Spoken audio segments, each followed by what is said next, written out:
like them chunky. Wait, what? I was just singing a song I know. Jesus Christ. Taco.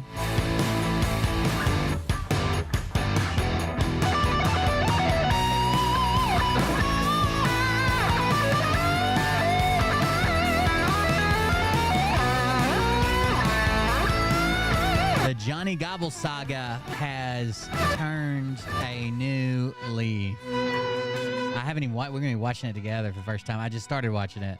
I was like, fuck, I need to go live with this.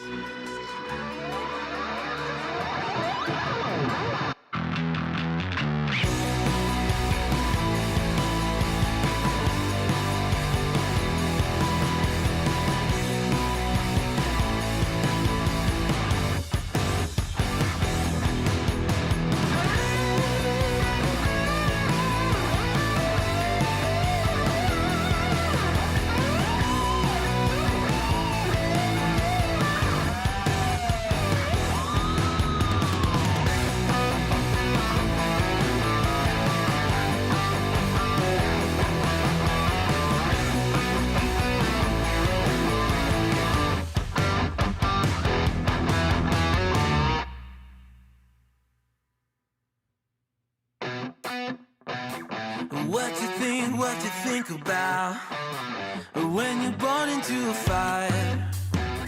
Let them burn it out. Sell them to the richest buyer. They wanna let the world decay. They tell us lies and fade away, fade away. We feel betrayed. We were raised to lose the race. Johnny Gobble. Get to the back of the pack, kill it anyway. Listen up now, because we're never dropping out. Beat the odds, beat the big house. Our brains are bigger than the doubt. We've been thinking for ourselves, never let the truth fade away. This is bigger than ourselves, we won't let the world burn away. Burn away, we feel betrayed. We were raised to lose the race. Wake it to the back of the pack, kill it anyway. To play, haters face the world's mistakes. Wake it to the back of the pack, kill it anyway.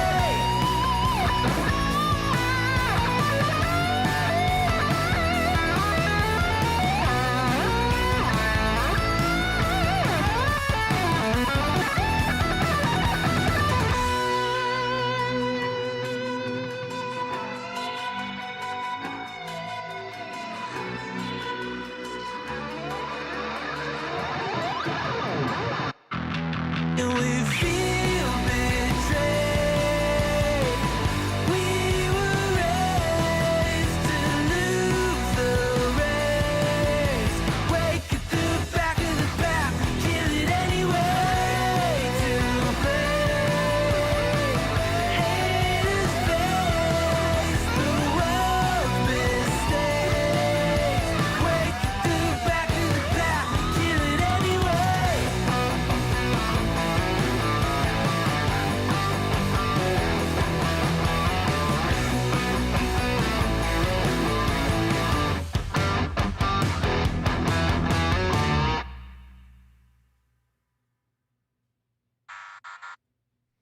I have not reviewed this yet. Thank you for the resubscription. Back to Bliss.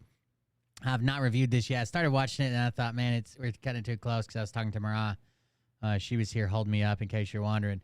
But we've got to get to the bottom of this Johnny Gobble stuff. He's suing, or he's trying to put charges on the Gotcha Man. And the Gotcha Man's obviously the hero in this story. Here we go. Hey Daddies, it's me, the Linda Binda from TikTok. I wanted to make this video because I wanted to thank you for watching Cold Beer Confessionals with Will Bird. I think that's just incredible. I've watched a few episodes and I'm just like very intrigued. But you know what I'm most intrigued in is Big Daddy's meat stick. I heard that it's very thick, like a good old German sausage. You know, Linda and her coochie loves that. Oh, never mind. Let's not go there. Anyways, I hope you have a good show and enjoy it as you can. There's a lot of weird things that go on, especially when it comes from the realm of Linda Bindaland. So, enjoy the show. Thanks for watching. Peace out. Welcome, everybody. I'm Will Bird. This is Cold Beer Confessional. Thank you for joining us. So we're doing Johnny Gobble tonight, but there's something even more cringe than Johnny Gobble right now. I just saw this clip. This can't be real, can it? Please, somebody tell me this is the best AI in the world, and none of this is real. At the Republic, if by some miracle of God they blow everyone's ear off tonight, I'm pulling a full Destiny, okay? A full Destiny. Burning that shit down. Anyways, Johnny Gobble update.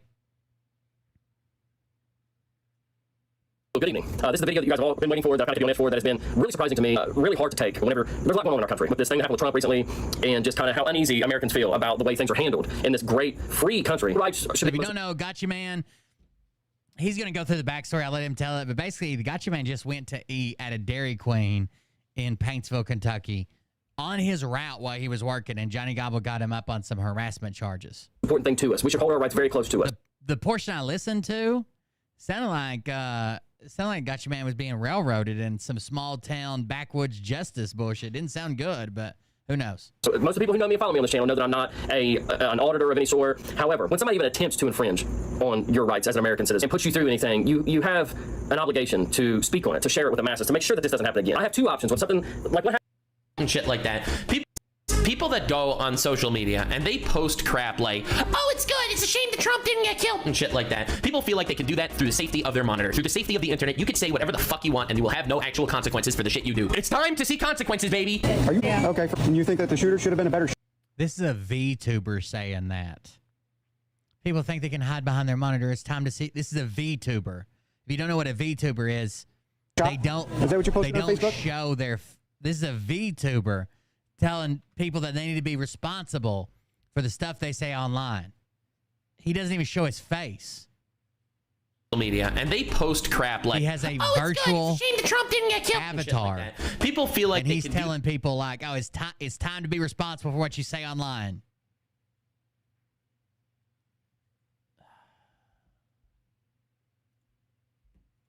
happened to me, and I'm going to get into it, and I'm going to share it with you guys. Like I said, I know this is a video you guys have been waiting for, and I hate that I kept you waiting this long, and it's not by choice. Matter of fact, I still don't have the full conclusion today, which my lawyer has advised me to wait on before I share everything in its entirety, which is why tonight I'm just going to share a teaser of this, so when you're watching this full video tomorrow, this will all make sense. But I'm going to share a little teaser of this because I kept you guys waiting long enough, and I'm probably going to piss my lawyer off. But I think it's such a blatant case of abuse of authority. It's such a blatant case of, for lack of better words, just, I mean, this is a justice system that is broken. And it lives in Paintsville, Kentucky. For whatever the reasons are, and I don't know, we may get to the bottom of it, we may not. I don't know. It just depends on how far and how much we can financially afford to dig into this and to look into this. But you know, for what it's worth, I think we've got quite a bit as it is, and I don't think there's going to be any question by the time you guys get done with this video of what actually took place here and how scary it is. Paintsville, Kentucky is a town inside the United States of America, and it is incredible. So it doesn't sound good. He sounds like Paintsville's kind of corrupt and going along with this, even though they shouldn't be doing it. What took place and what I was put through in the last 2.5, 3 weeks. So I'll start from the beginning. Like I said the other day when I mentioned this on Sunday, that I'm going to talk about the actual progression of this. So my name is the Gotcha Man. My real name is James Horner, but I'm known as the Gotcha Man on YouTube. And I would say 80, 70% of my content is staying on an individual who has made it a point to come on here and just trash families and just try to stir up drama and try to ruin careers of musicians and try to claim that he's somehow a full-time supporter, but also trying to ruin that career.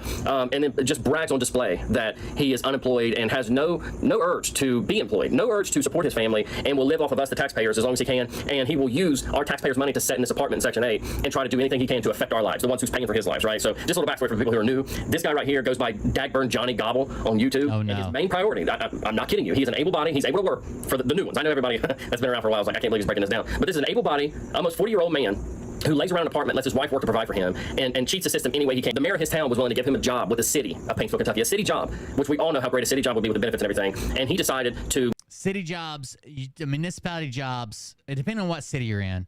Some of the bigger cities, you can get like some pretty decent wages.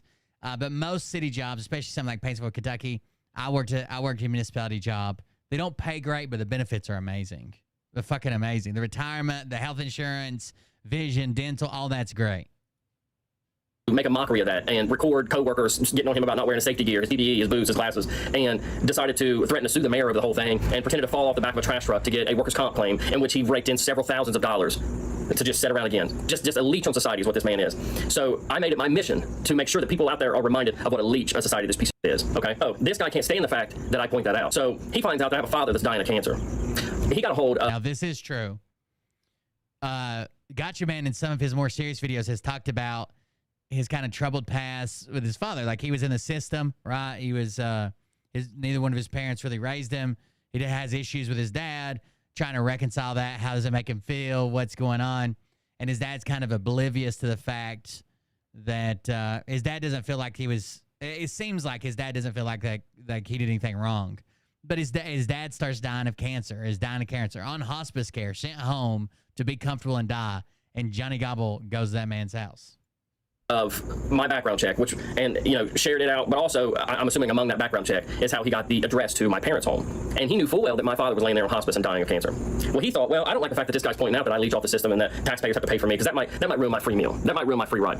So this man got in his wife's car, you know, the one that pays the bills and takes care of everything, got in his wife's car and decided to drive all the way to my father's home, live on YouTube. I'll put a little clip of it right here. Drove there live on YouTube, trespassed on his property. There's no trespassing signs. And said, I wonder if I should knock on there and tell him what his son's been saying on YouTube. Of the guy's dad, who has like an strained relationship, I should say. Not estranged. He had a strained relationship and is dying of cancer. By the way, if you tag me in a video where you think there was a second shooter at the Trump rally and you see the shadow from the top of the water tower, you're going to get cussed. If you believe there was a second shooter, then you also have to believe that the second shooter was some type of professional. You know what the number one thing when you're setting up a shooting post, observation post, listening post, sniper hide is? The number one thing you look for in a position. That you don't silhouette yourself on the sky. The absolute worst fucking position you can have is on top of something that there's nothing behind. You all are seeing a shadow of the top of the water tower. There's like a metering device in that. It's probably about 6 or 7 foot tall. It's like a metering device so they can remotely read it, and it keeps the water level, right? You're seeing a shadow. Don't tag me in it. You're gonna take a cussing. If there is a building, we have to pause for this Johnny Gobble clip. Hold on.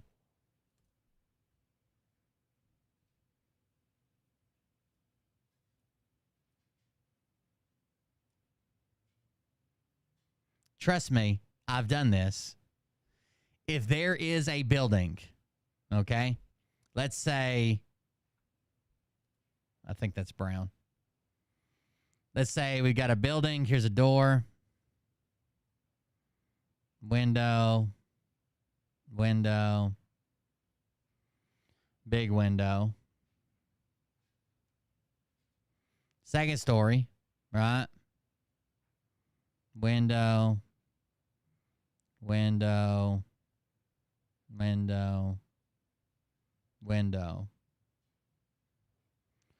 Rooftop.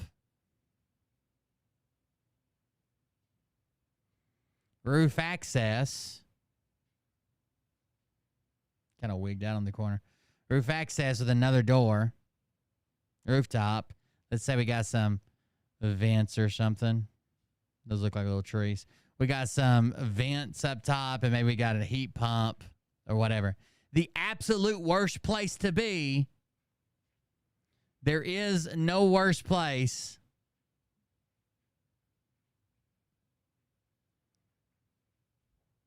than on top the roof. And I'll show you why. Because if we're looking for the shooter, and you're just fucking standing here, everybody can see you. Right? There's nothing behind you. You're silhouetted. Silhouettes get shot, okay? Silhouettes are easy to spot. Why, if you're a fucking trained professional, why wouldn't you be right here?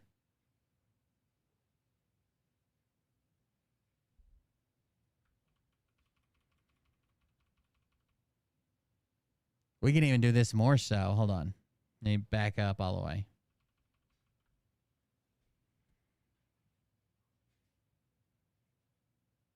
Stop it. Stop freezing.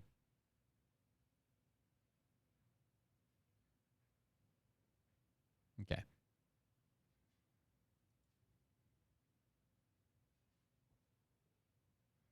Is it stuck on undo? What the fuck are you doing? Okay, there it goes. Finally. Let's say we have a water tower. Right? We have a leg. We have a leg. We have a leg. We got a big-ass water tower.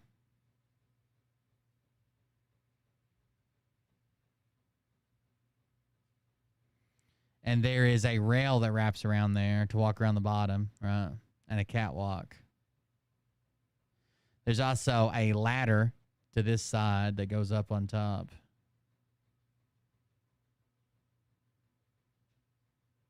And then there's some type of metering device at the top here. The worst place to be is up here. The worst fucking place to be is up here. It's 1,000 times better to be right here. Or over here behind the ladder. Or any type of cover, concealment, anything. The worst place to be is on top. You can't tell me that there is a second shooter, which that means we have a fall guy and we have a professional. And the professional stood up on top of water tower on a live video event that's publicized, that's live streamed, that people are taking pictures of goddamn everything. Stop sending me that shit. You never silhouette yourself. This is why snipers, when they set up a hide in a building, they're not on the rooftop. You get some elevation, 3rd, 4th, 5th floor. You take a dinner table, you push it against the back wall looking out the window, and you lay on the fucking dinner table inside the window. No one knows you're there. Don't send me the video. I've seen it already. There we go. You think we're knocking on the door? Walk up on my father's porch and threaten, that mind game. Oh, should I knock on the door and tell him about what he's saying on YouTube? What am I saying on YouTube? That you should get a job and support your family and stop stealing from your daughter? Oh, that reminds me. Sorry, let's back up a little bit.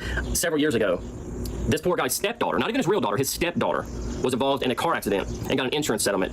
And this fella right here stole the money to buy him and his wife a car and to help pay his lawyer fee and bail him out of jail. Vehicle sitting there. I was blessed with that. It wasn't because of me.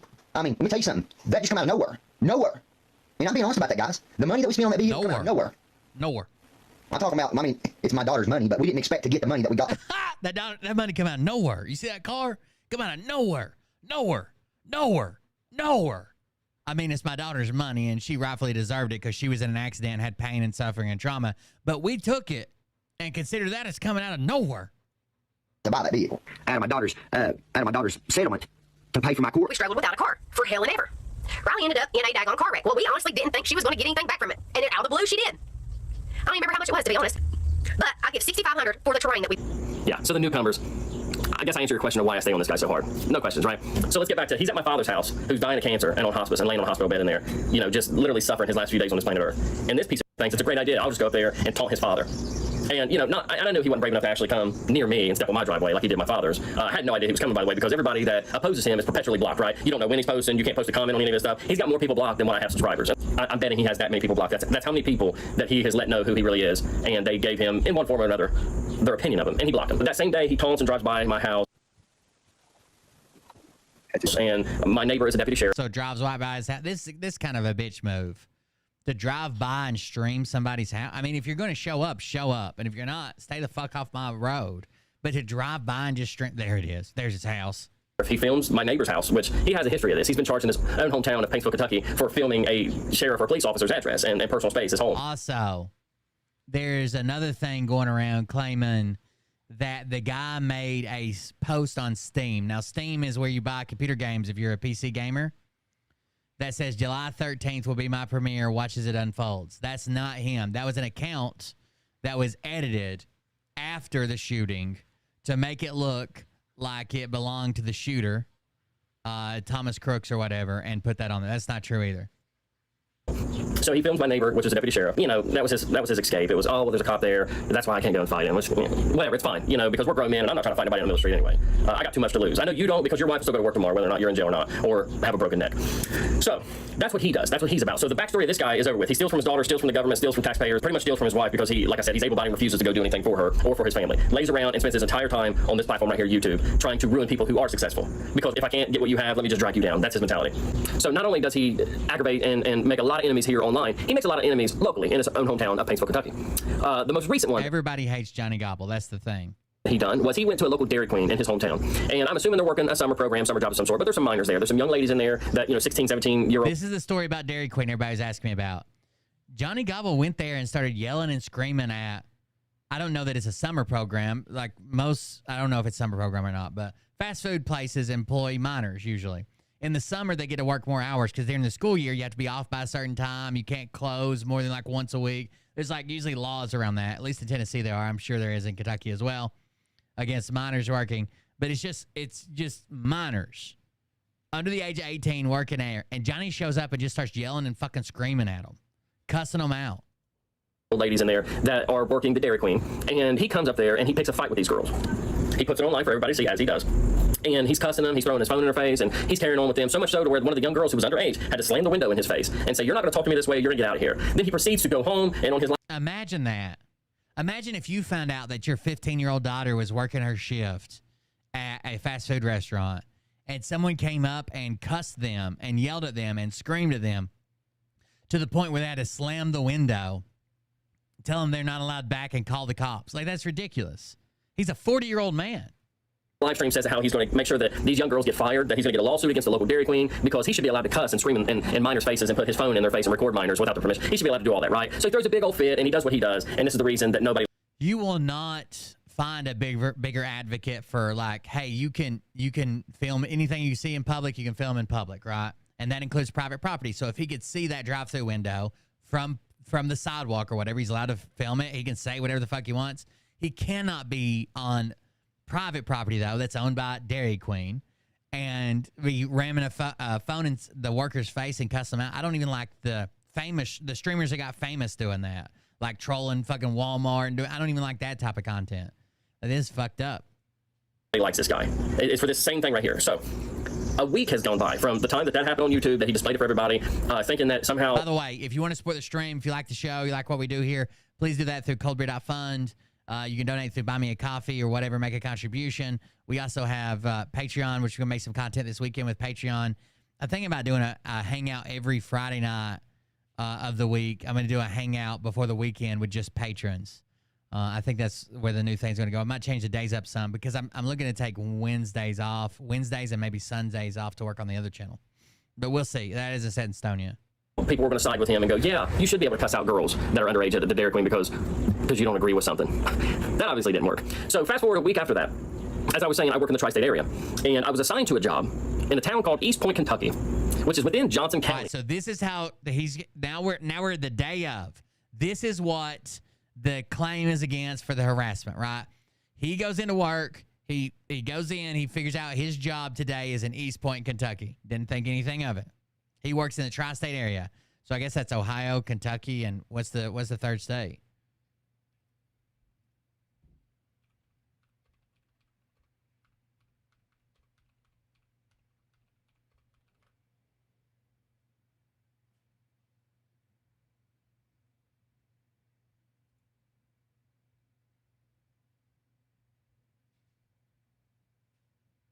West Virginia, maybe?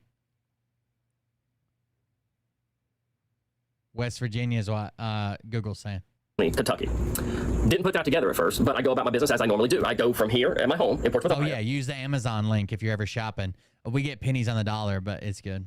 To my office. I get to my office, I see what's on the agenda for the day, I get in my truck, and I leave from there and go towards East Point, Kentucky. As I'm going down a backcountry road into East Point, Kentucky, I see a sign that says, hey, you are now entering Johnson County. And I say, that's the same county that the guy who just picked a fight with the girls at the Dairy Queen lives in. I wonder if I'll be anywhere near that.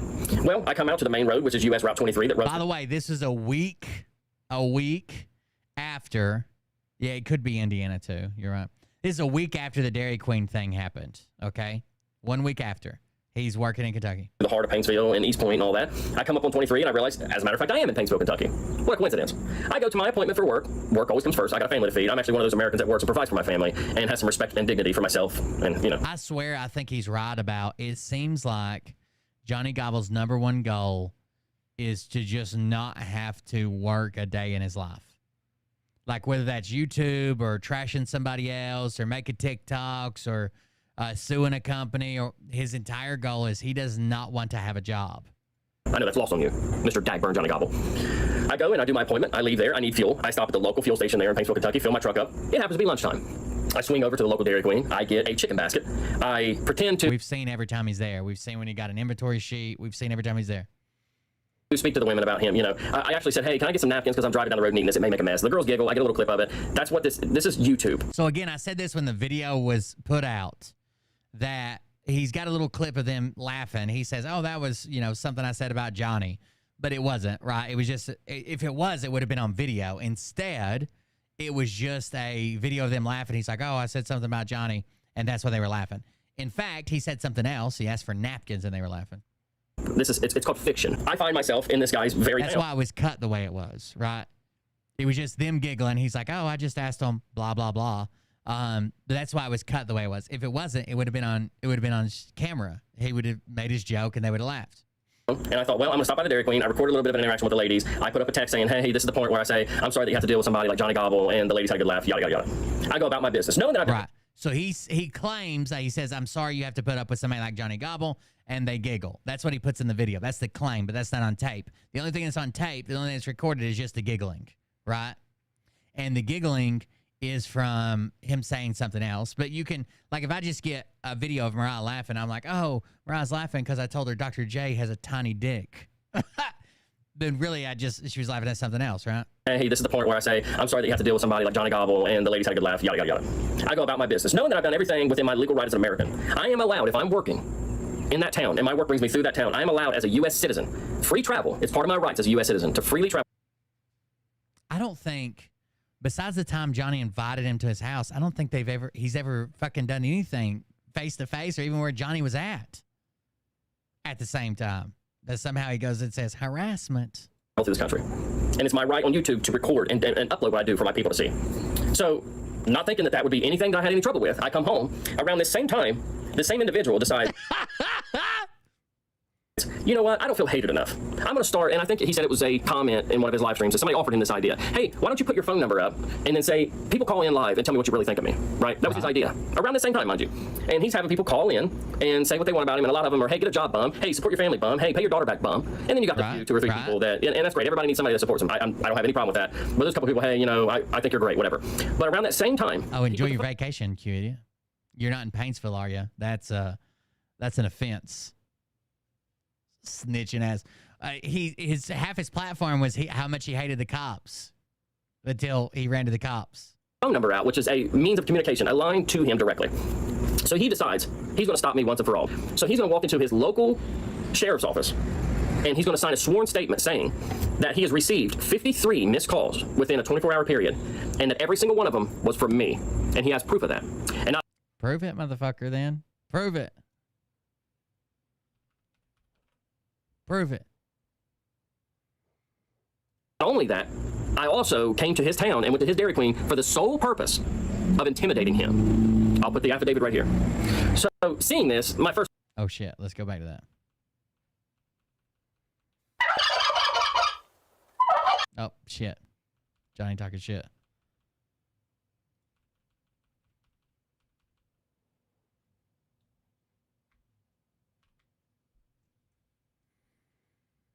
The affiant, Johnny Gobble, states that on 625 in Johnson County, Kentucky, named defendant unlawfully. And let me bump this down some. I'm zoomed in too much. Calls the affiant when being told to have no contact with him. Further, the defendant continues to come to Kentucky and Paintsville specifically to intimidate the affiant. Are you scared because people come to your town and eat at restaurants? What's the intimidation part of it, Dagburn? If I come and eat at a Dairy Queen and I tell you it's a Paintsville Dairy Queen or show you the Paintsville, are you going to be intimidated?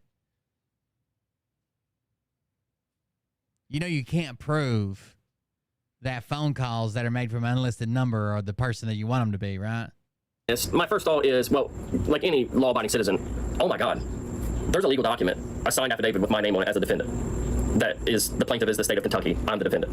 I don't care who you are out there, unless you're just crazy, criminal, and whatever, some gang member. You don't care at all that the law's coming after you. But when you're a man that works every day, and your family relies on you to have no obstacles to make it to work every day, to have any kind of issues, you have to be consistent. You have to be reliable. You have to, like, there's no gaps in it. There's no, hey, I need to take a week to go spend in jail because of this charge, right? So us law-abiding citizens know that that's not an option, right? That we have to do what we have to do. So I see that. My first thought is, the voicemails are gonna. I could call and leave a voicemail and just sound sort of like fucking Gotcha Man and say, "Hey, I'm the Gotcha Man, James Horner, and I'm calling you for the 23rd time." Okay. What kind of a justice system believes this man? Because number one, I didn't call him 53 times, and number two, I didn't come to Dairy Queen to intimidate him, right? So you don't think it could just be all the other people that fucking hate you online or in your hometown that have access to your number because you published it?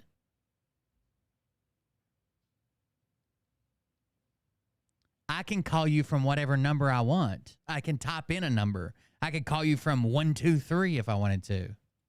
Thought is, and this is where my attorney that I did retain and was helping me out at the time, I hadn't spoke to him. But so my first reaction is, I need to prove my innocence because I can't afford this. So I reach out to his. I didn't say, do you care that people hate you? I said, do you think it could be other people calling you that hate you online or in your hometown? You're answering a question no one asked. County attorney, which is Mike Endicott. And I say, hey man, no, I was there for work. I didn't come there to intimidate him. I didn't leave all these phone calls. I don't know. So then he says, well, if you could prove to me that you were here for work, then send me the email, which, like I said, my attorney later said that I didn't know any explanation. So I proceeded. Yeah, of course. Go through your attorney. I wouldn't have done that either. To email not only my company's internal notes that show when the appointment was set, where the appointment was set, how the appointment was set, but that it was assigned to me. And I don't care who hates me. I'm intimidated.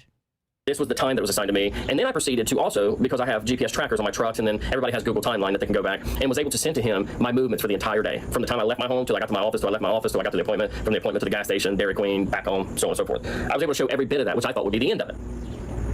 This is where the story starts to get very interesting. And I know I've done a lot of talking, and hopefully I have explained myself enough. It's a conflict of interest. You talk to the attorney. To you guys over the years that you're still with me at this point. I think that I've explained myself enough. And then he asked me, because I said, hey man, like, I came to his town to eat Dairy Queen. He came to my town to try to fight me and to trespass on my dying father's property. We've got a huge difference. And when I mentioned that, he said, well, send me a video of that. I want to see proof that he done that. So I don't know how, if you guys know, like, there's Dropbox, there's other ways to send large files. But when we're talking about an Outlook email or personal email, that sort of thing, my first thought as a YouTuber is I'll just upload the video of Johnny going to my dad's house on my YouTube page. And then I will set it as unlisted, and me and Mr. Endicott's office will be the only one that has a link to it. I send him a link to it. And then I refreshed it a few times in the days that passed, and I seen that he had watched it. And no response. Well, I get back in touch with his office, and I say, so have the charges been dropped? Because I've showed you that I was there for work, and I've also showed that he has done way more than a chicken basket. To which he says, well... he's not, so he didn't, it's not like he's suing him. He went to the state and says, this guy's harassing me. He's called me 53 times after I told him not to contact me. He's showing up in my town to intimidate me by eating at the Dairy Queen. So it's the state versus Gotcha Man, not Johnny. You not only sent me a video of him going to your father's house, but you also sent me a link to your YouTube page where you continue to dog Mr. Johnny Gobbler. You continue to speak your opinion about Mr. Johnny Gobbler. Go ahead, sir. I asked you to send me the which is 100% allowed. Video, and you didn't just send me a video. You sent me a link to YouTube where you're continuing to post YouTube videos where it's like this snapping back and forth. To which I say, yeah. Matter of fact, I took it one step further and said this. Right, but what I'm saying is that was posted on your account, the regular account, right? Yes, sir. So what I'm saying is it's just this continuing thing. Has that been the only video you've done recently, or is there others about it? Oh, I'll post whatever I want. obviously this could be solved by both of you just ignoring each other in one way. That's not. Show me where it says that.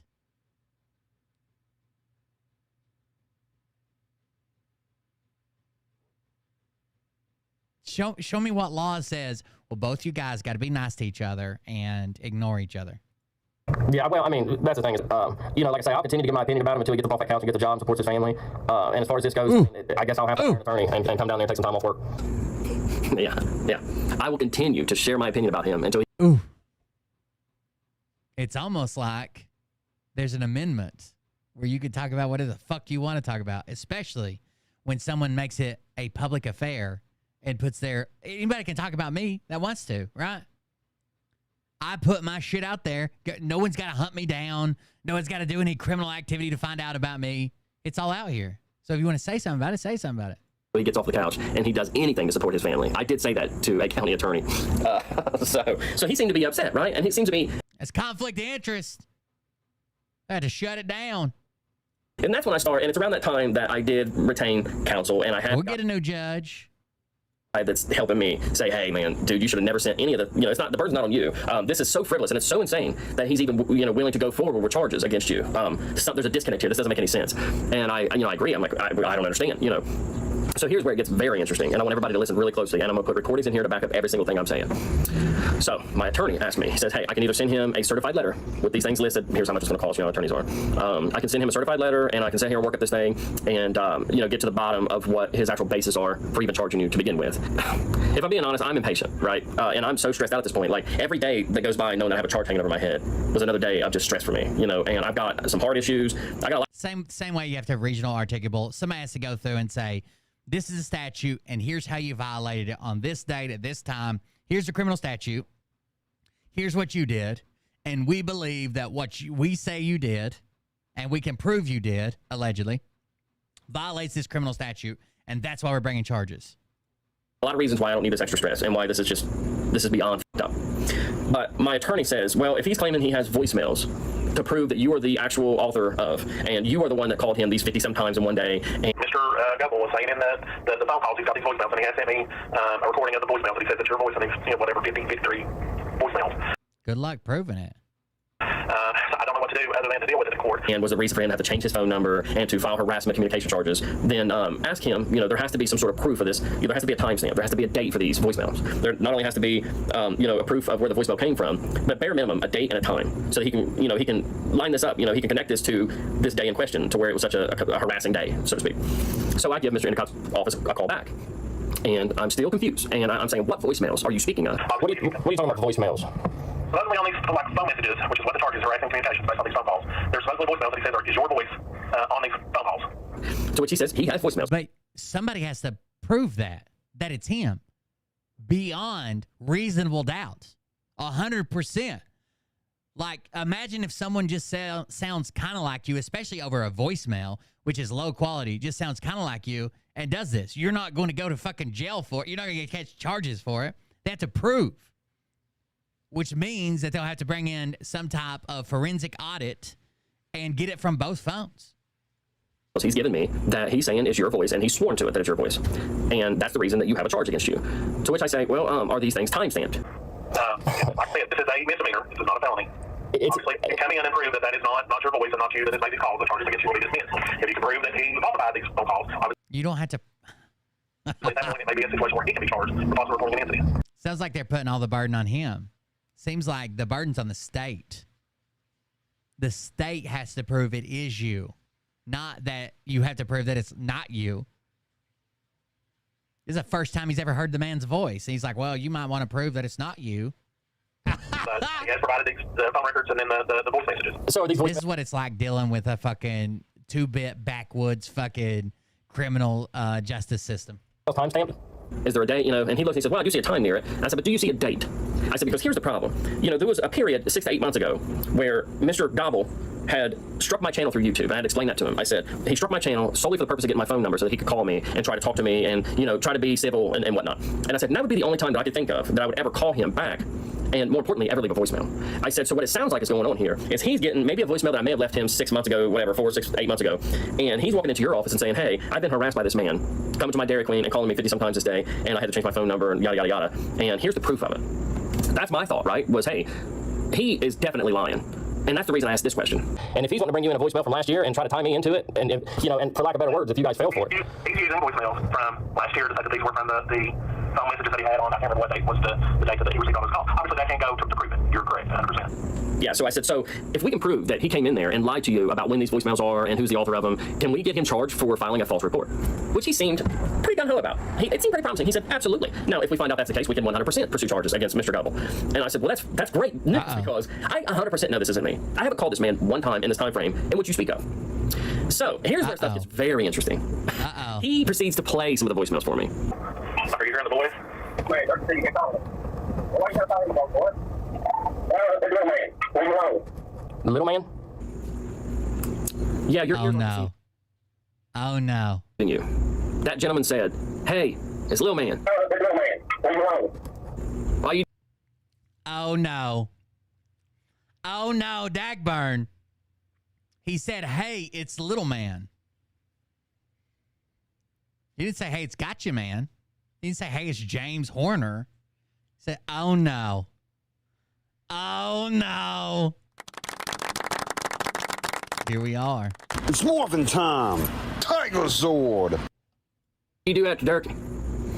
So, the people who are familiar, and sorry again for the newcomers, because I know there's a lot of newcomers, because anytime somebody's civil rights are being infringed upon, you get a lot of new people coming in, like, you know, what happened or whatever. And I got my good friend Goose, Static and Noise, helping me with, you know, the hashtag I Stand With Gotcha Man. And so I assume this is reaching a broader audience than my former content. So for the new people coming in. Oh, I Stand With Gotcha Man? Let's add that to the title. Hold on.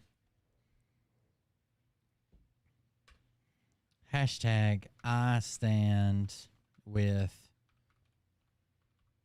Gotcha Man. Let me make sure it's right. I mean, you know, the hashtag I Stand With Gotcha Man. I Stand With Gotcha Man. Hashtag I Stand With Gotcha Man. There we go. Where'd Johnny go? Why'd Johnny run? And so I assume this is reaching a broader audience than my former content. So for the new people coming in, the person who referred to himself as Little Man that left in the voicemail that Mr. Gobble walked in to use as evidence against me, we all know in this inner circle that man is Donald White Jr. And oh no, it's fucking Durkee. You. Mr. Donald White goes by Little Man in his personal life, and I assume here on YouTube. And that would be something, that would be knowledge that we can prove that Mr. Gobble knows. He knows full well that Little Man is, in fact, Donald White. So you got to imagine my surprise. And I actually laugh when I hear that. I said, did he say Little Man? Little Man?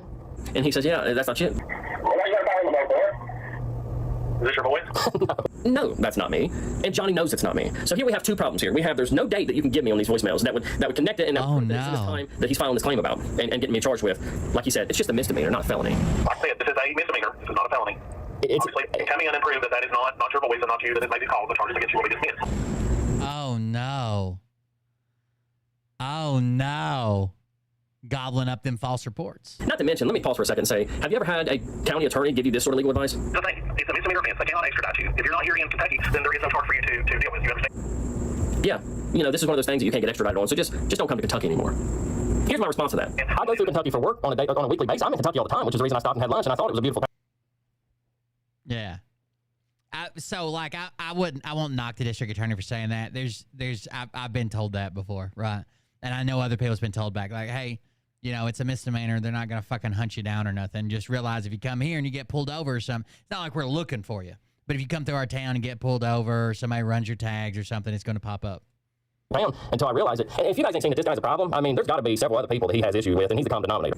Yeah, I work in Kentucky, buddy. What kind of legal advice is, yeah, you got a warrant here, you got some problems here, but just don't come to the state no more, and it should go away. What are you talking about, right? But he says it's just a misdemeanor, and I asked him, hey, what's my next move? And he says this. So what's my next step? That's not like for a working man or somebody that travels for work or whatever. That's for like a career criminal. Like, well, if you don't show up, who cares? Did I just turn myself in? Or? I mean, yeah, you can come into the sheriff's office. Yeah, just turn yourself in and we'll figure it out. But we can't figure it out over the phone. But in my mind, I know, and now that I'm back with an attorney, and this attorney's telling me good advice, like, hey, there's no date on these voicemails. And if you could prove that this voicemail he turned in as evidence isn't you, then they have a huge decision to make on their hand. They have a big problem to fix. They need to get to the bottom of why this man walked in and signed a sworn statement, an affidavit saying, I 100% guarantee that. I can't believe. So this looks bad on whoever made the decision to charge, right?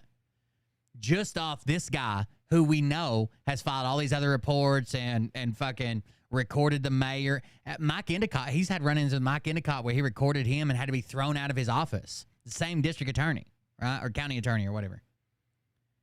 And they just went with him saying, I swear it's him. Yep. He harassed me 53 times. Only got one voicemail. This is this man's voice, and this is the man who called me all those times, 100%. And then, you know, that just lends to the whole he came to Dairy Queen to intimidate me. It all ties in together, right? Well, so I'm feeling pretty good, riding kind of high, thinking, well, this guy definitely got himself into a pickle, right? I should be good. I haven't done anything. Fast forward, I am, well, working in Kentucky, in a town called Vanceburg that doesn't have good cell service. So I missed a few calls from Mr. Endicott's office. I returned the call. This is what he says. All right, I had Mr. Gobbler coming in, and I discussed what you had mentioned yesterday about the dates. And you were right. He assumed that it was on previous stuff where I had done it based on those calls that were done on June 25th. So I want to rescind the charge. Okay.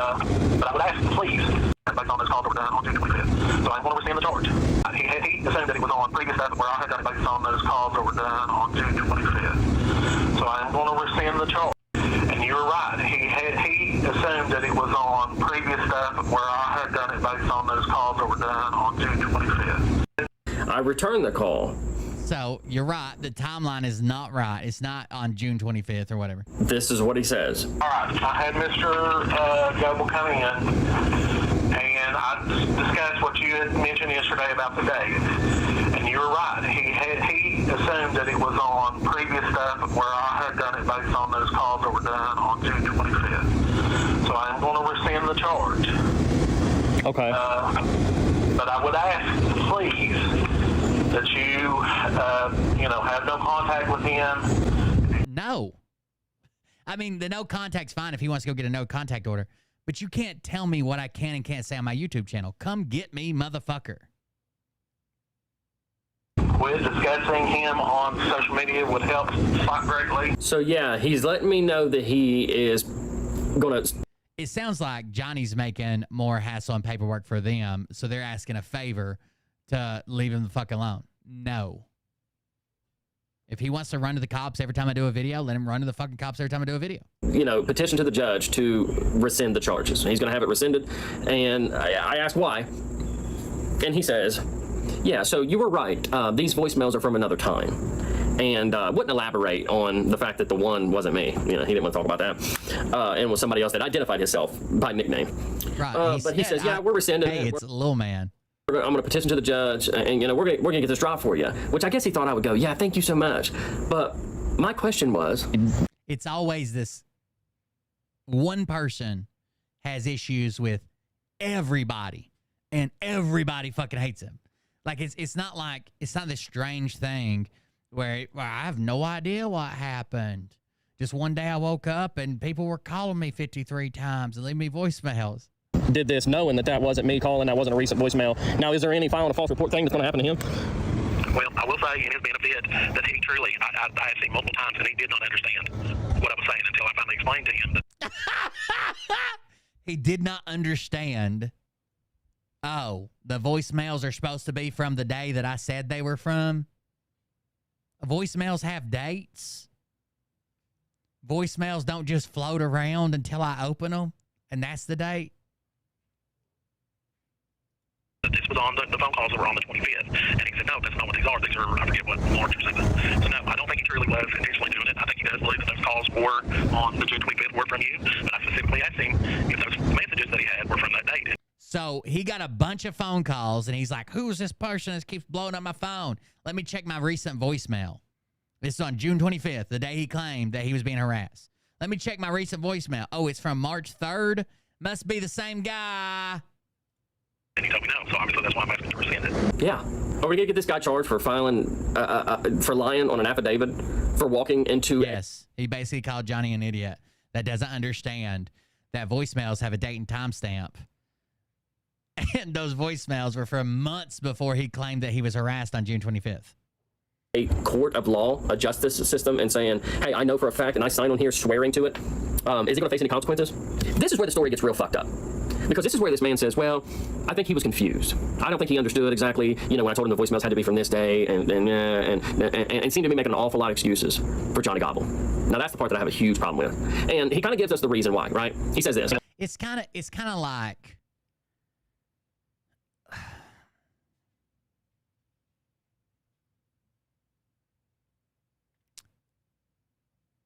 You ever had like I live in a small town, and we have these people that like wander around a small town, and they're a nuisance, and they get on people's nerves. And one of them tries to direct traffic all the time, and they're handicapped, right? One of them, all of them's doing this or doing that. They get on people's nerves, but you just kind of put up with them. But if someone came from like a next state over and started fucking with them, we'd probably band together and be like, hey, you can't fuck with our guy who thinks he's a volunteer county sheriff's department and tries to direct traffic from his back. Like, you can't fuck with him, right? We know he gets on our nerves. We're tired of putting up with him. We wish he'd do something else, but we can't let other people just come fuck with him. Kinda. It's causing Johnny's the town retard. A lot of stress and grief because we're dealing with this every day. I don't know how many people that have called. They're getting in the middle of this, and I have no idea who these people are. I don't know what information they're getting that I have, or is it just people watching the videos and just go back and forth? Clearly, it's escalating things where somebody get hurt.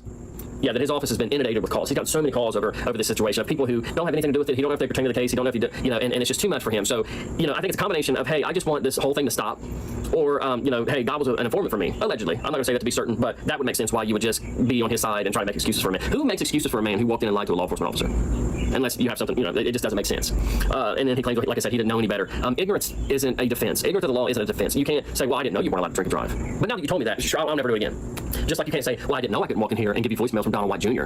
and lie to you. And so here's the problem.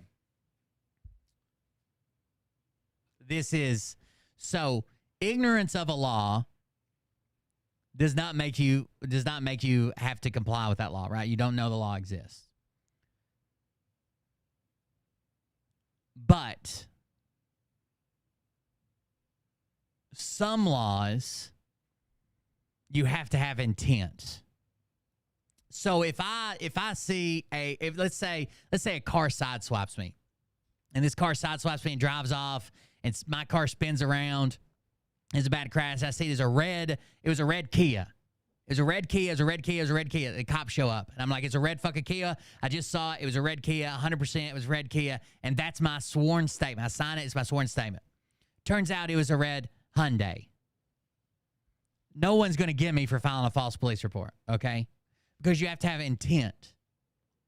So he is giving Johnny this, like, get out of trouble free card, but it's because he's saying he's too stupid to have intended to do this. I don't believe he's smart enough to know how voicemails work or how dates work. So I can't prove he's got intent because he's slow. say that these phone calls came from this one man to get him charged with a misdemeanor harassment communications. Like, I didn't know. Sorry. I wasn't aware. And then he again... It's the same way Hillary walked with her server. You guys remember her server? Her server violated a bunch of statutes. But the director of the FBI comes out and says, we don't believe she was intended to do this. That she did it with malice and intent. We don't believe that to be the case. Now, whether you believe that true or not, but that's the way the law reads. You have to intend... You have to have intent to lie, right? You have to knowingly say the car was blue and I'm going to go in there and tell him it was fucking red because I don't want my buddy to get in trouble. Follows that up with his same rhetoric from the first phone call.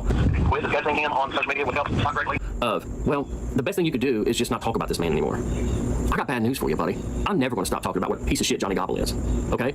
And in the morning, whenever one of you guys finally give me a call back and let me know that the judge has fully rescinded these charges, I plan on going even harder on Johnny Gobbler. And I'm sad that I can't put this out tonight, Wednesday the 17th, because like I said, I still don't know that the charges are dropped yet. I still have to wait till tomorrow, and my attorney would kill me if I put this out and the charges haven't officially been... So clearly the charges must have been rescinded. That's why he put it out today. Dropped yet, because obviously this is going to piss somebody off, right? The person who put in for the judge to drop these charges and dismiss them is not going to be happy about this video, and shouldn't be, because this paints you in a pretty bad light.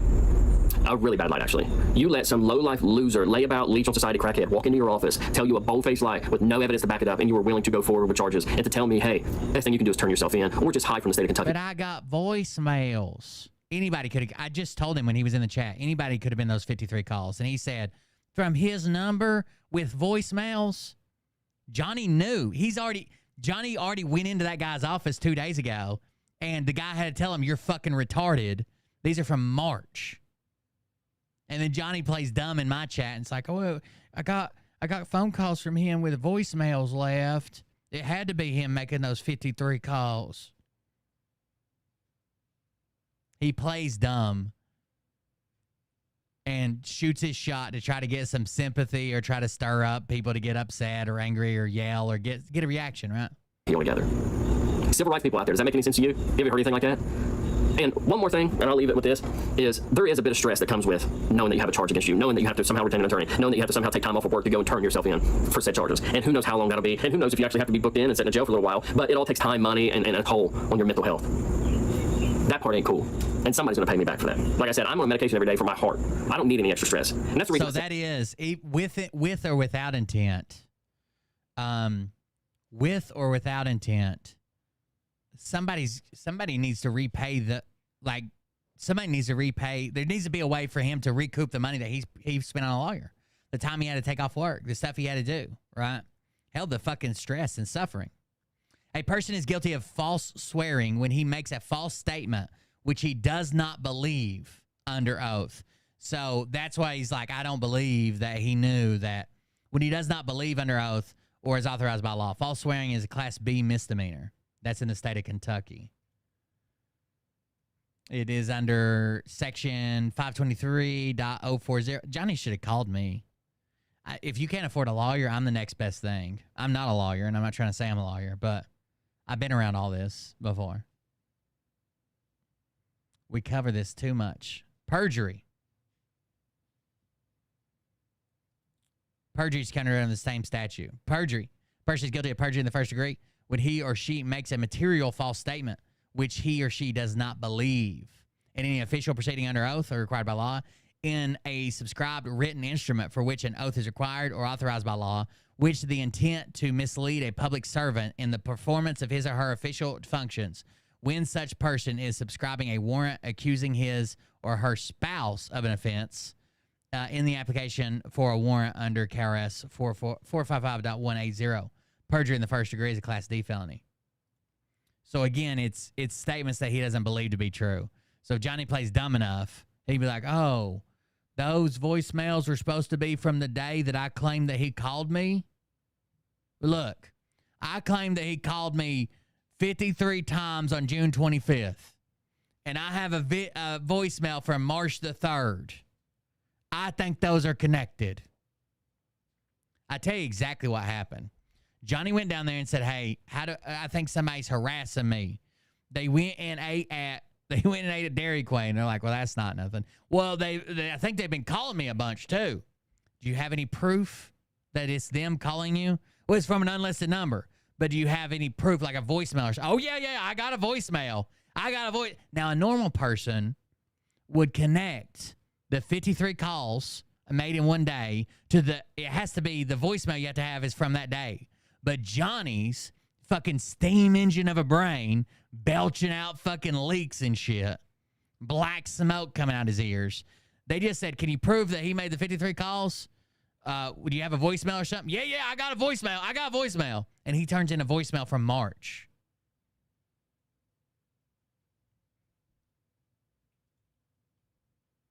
It's not Durkee. Little Man is Durkee adjacent. It's not actually. I said it was Durkee earlier. I meant it's from like the Durkee verse or whatever.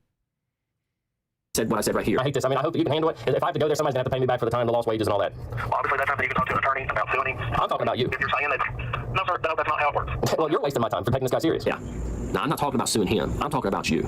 You better give me and the people a good excuse of why this is the action and this is the course that you. No, sir, that's not how it works. Well, you've never seen somebody sue a fucking county then. That you continue to intimidate me with charges saying, hey, there's nothing I can do. Just go to court over it, pal. Either you stop talking about Johnny Gobble or you just see me in court, pal. Until I pointed out the very simple, obvious thing of something needs to be timestamped and dated if you're going to consider it evidence. So they took upon proof his sworn statement and they heard the voicemails and they didn't even check. So the charge is on June 25th that James Horner called Johnny Gobble 53 times in an attempt to use electronic communication as harassment. And the proof that they were basing that on, because it was unlisted numbers, no one knew who the calls were from, the proof that was basing that on was a voicemail that was left. And it took the guy that was charged calling in saying, when's the voicemail from? For the law to be like, oh, we should verify that the voicemail and the phone calls are on the same day, or else that voicemail is completely irrelevant.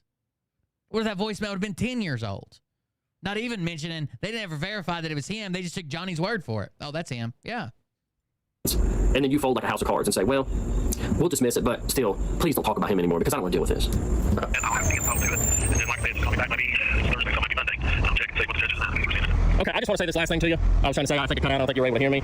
But the reason you guys are getting inundated with calls like that is not only did this guy go down there and try to lie to you guys to get some sort of charge brought up on me, but the first thing he done was he displayed this on social media. Now, that affidavit he filled out, sworn to, that statement, he put that on YouTube within minutes of leaving your office. And everybody's seen that. There's thousands of people on there that seen that he done something that he shouldn't have done, and that's the reason. I mean, Johnny's the sole reason that you guys have gotten all these phone calls, and it stressed everybody out. You know, and I think that if the man's not, I have issues with that, and if he's not held accountable, he's just going to keep doing it. You know, I mean, he's just going to keep doing it if he doesn't learn his lesson from it. But I surely appreciate you calling me. Thank you, sir.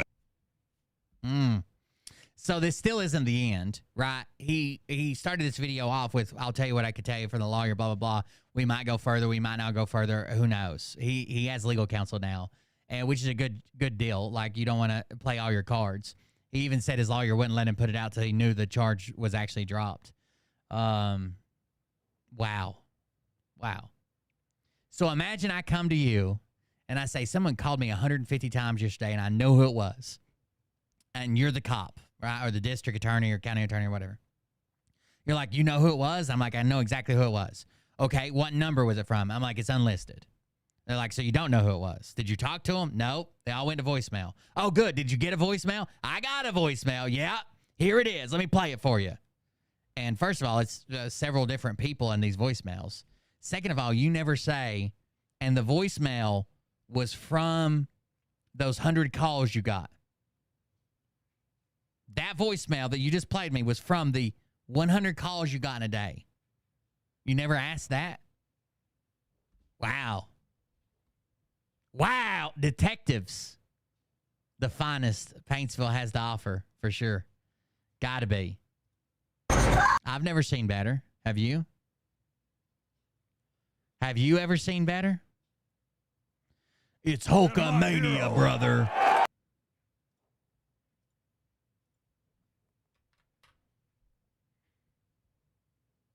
Wow. Johnny Gobble. When they took a shot at my hero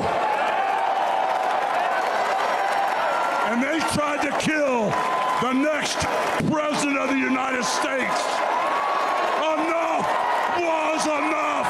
And I said, let Trumpomania run wild, brother. Let Trumpomania rule again. Let Trumpomania make America great again. When they took a shot at my hero. Wow.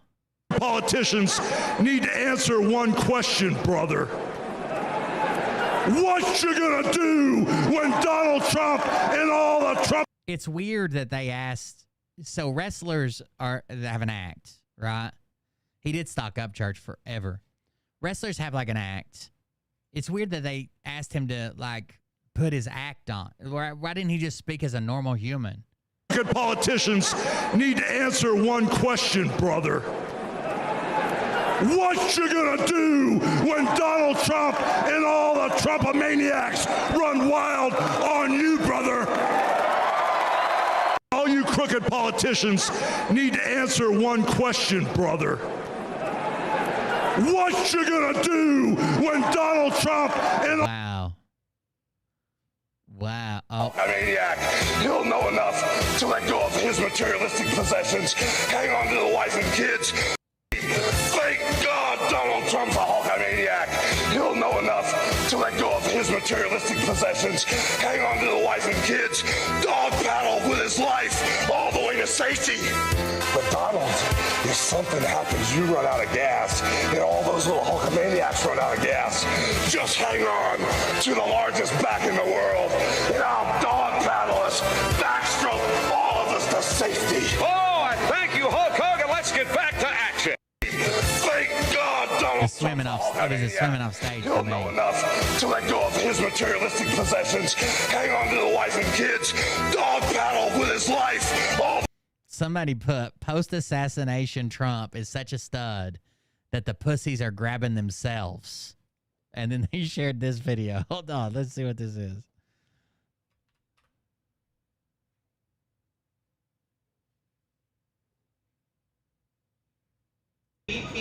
Oh, no. Look when he was Oh no. now.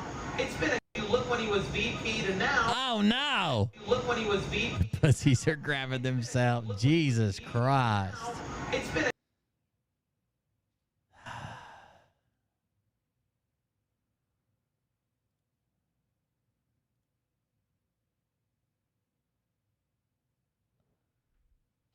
Is this real life, dude? It's full of electrolytes. They're good for the plants.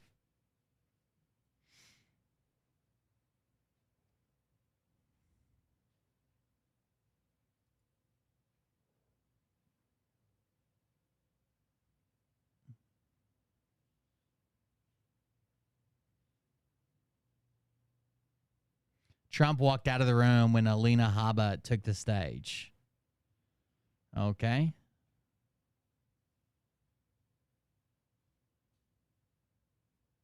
You don't want to have so many more. Yeah, we can do that. 5 minutes. So you'll have 5 minutes. Again, there's no way on.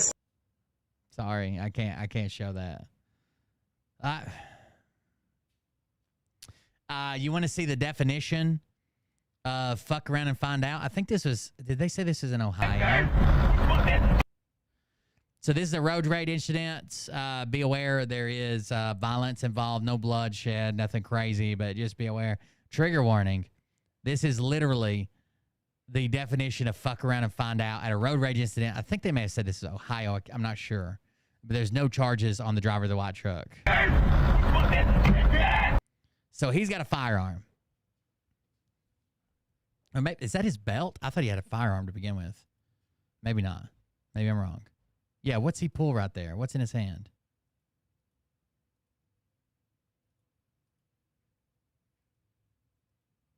That's a firearm. So he's got a firearm even when he punches the truck, when he pushes down. He's got a firearm right there. Here we go. I thought he did. Yeah, he's got a gun.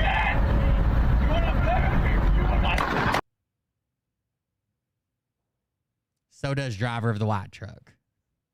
So does driver of the white truck.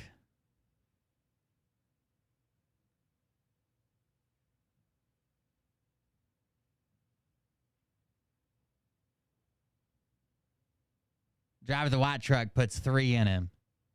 And that was the end of that. I'm not going to show the rest of it because it's just him falling to the ground. But as you can see, driver of the white truck had a Glock. So he comes up with a gun. He punched the truck with the gun. He waves the gun around. He switches hands with the gun and puts it up and starts yelling at him like this. And then boom, boom, boom. Good night forever, Mr. Green Shirt. Good night forever. The Q-tards have been freaking out. Hold on. I'm definitely not saying it is, but I'm also definitely not saying it's not. Is something off with his eyes? Oh God. Is that JD Vance? Is he a reptilian?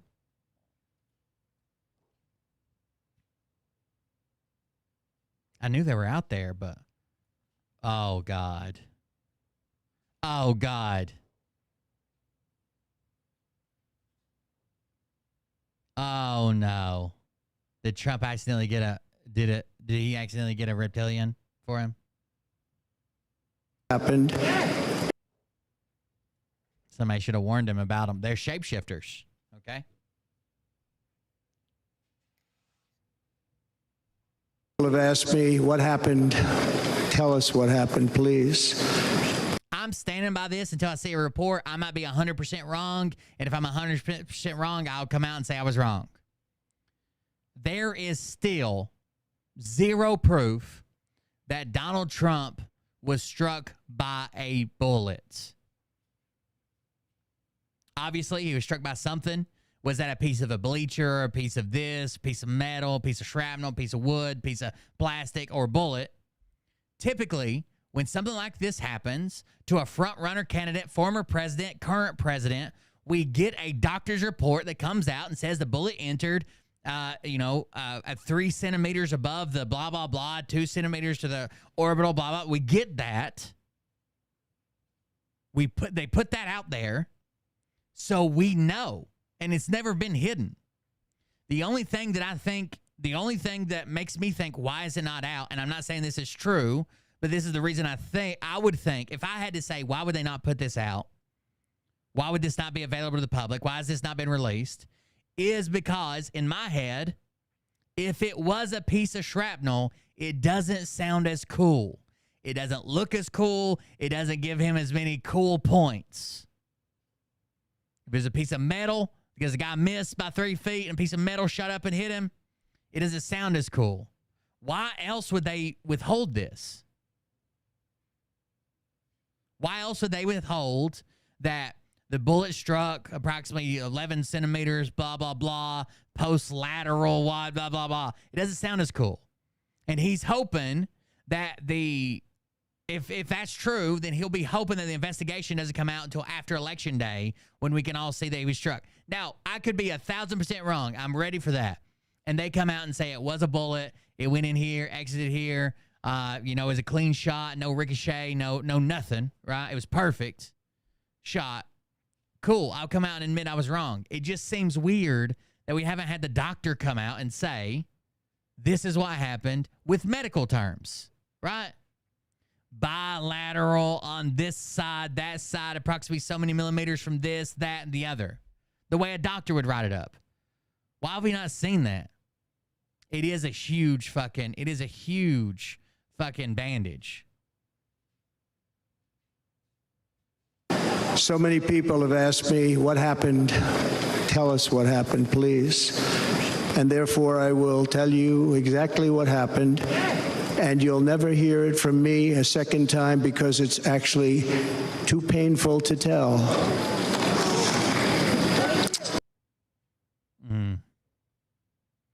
Too painful to tell.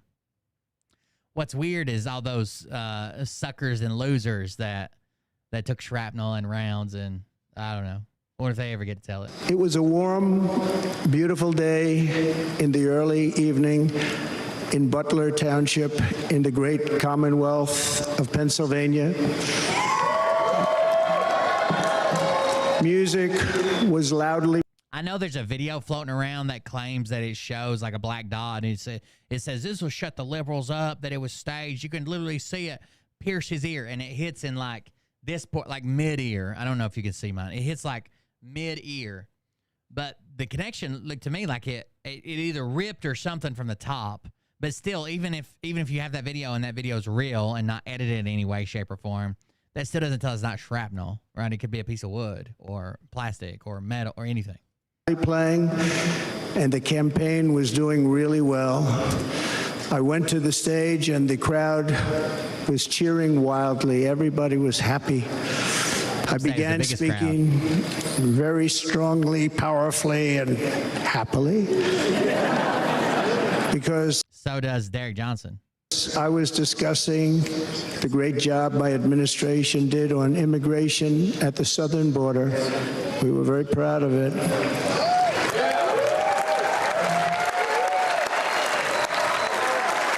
Behind me and to the right was a large screen that was displaying a chart of border crossings under my leadership.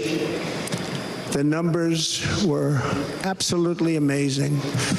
In order to see the chart, I started to, like this, turn to my right. Oh my God. What? In order to see the beautiful, a lot of people said it's a beautiful chart. I presumed to begin the motion. Has he been talking to Eli? The motion of turning axially upon my neck bone to the side, much like this, as you can see here, as I am demonstrating the movement. And was ready to begin a little bit further turn, which I'm very. That's not even true. He turned and was talking for a second and was talking about the chart. I was going to begin a little bit further turn. Lucky I didn't do when I heard a loud whizzing sound and felt something hit me really, really hard. By the way, they're claiming that this guy was shooting, the guy that took this picture, that he was shooting at, I don't know, an extremely high shutter rate. And that's the only reason he was able to keep the picture.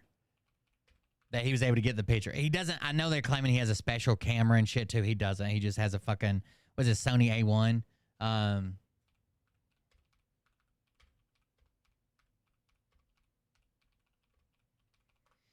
He was shooting at a very high shutter speed, right?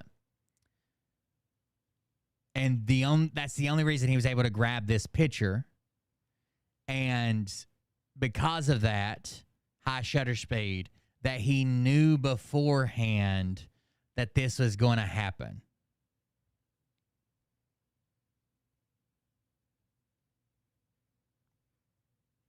That the guy who shot this picture knew it was going to fucking happen. That's the claim. Because of the camera he used, because of the shutter speed he was filming at. I don't believe that. I don't believe that at all. He was taking steals, right? So he's gonna take a shit ton of them and then pick the very best one. Have you ever went to, what is the damn it, I can't think of the name of it, and I go there all the time. What is the name of the database where they have all the stock images where you can go buy? Hold on. Getty, right? Getty Images.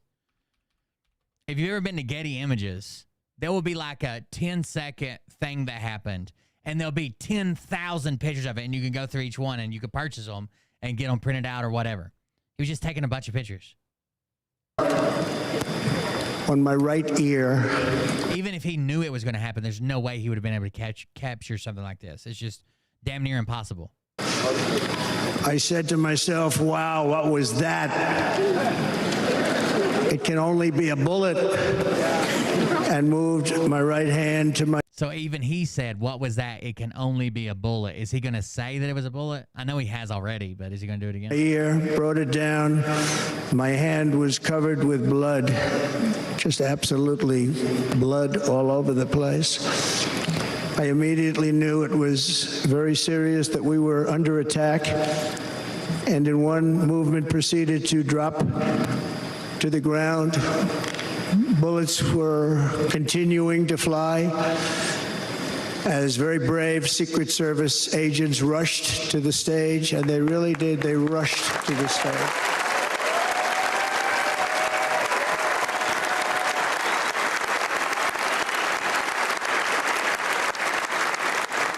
These are great people, at great risk, I will tell you, and pounced on top of me so that I would be protected.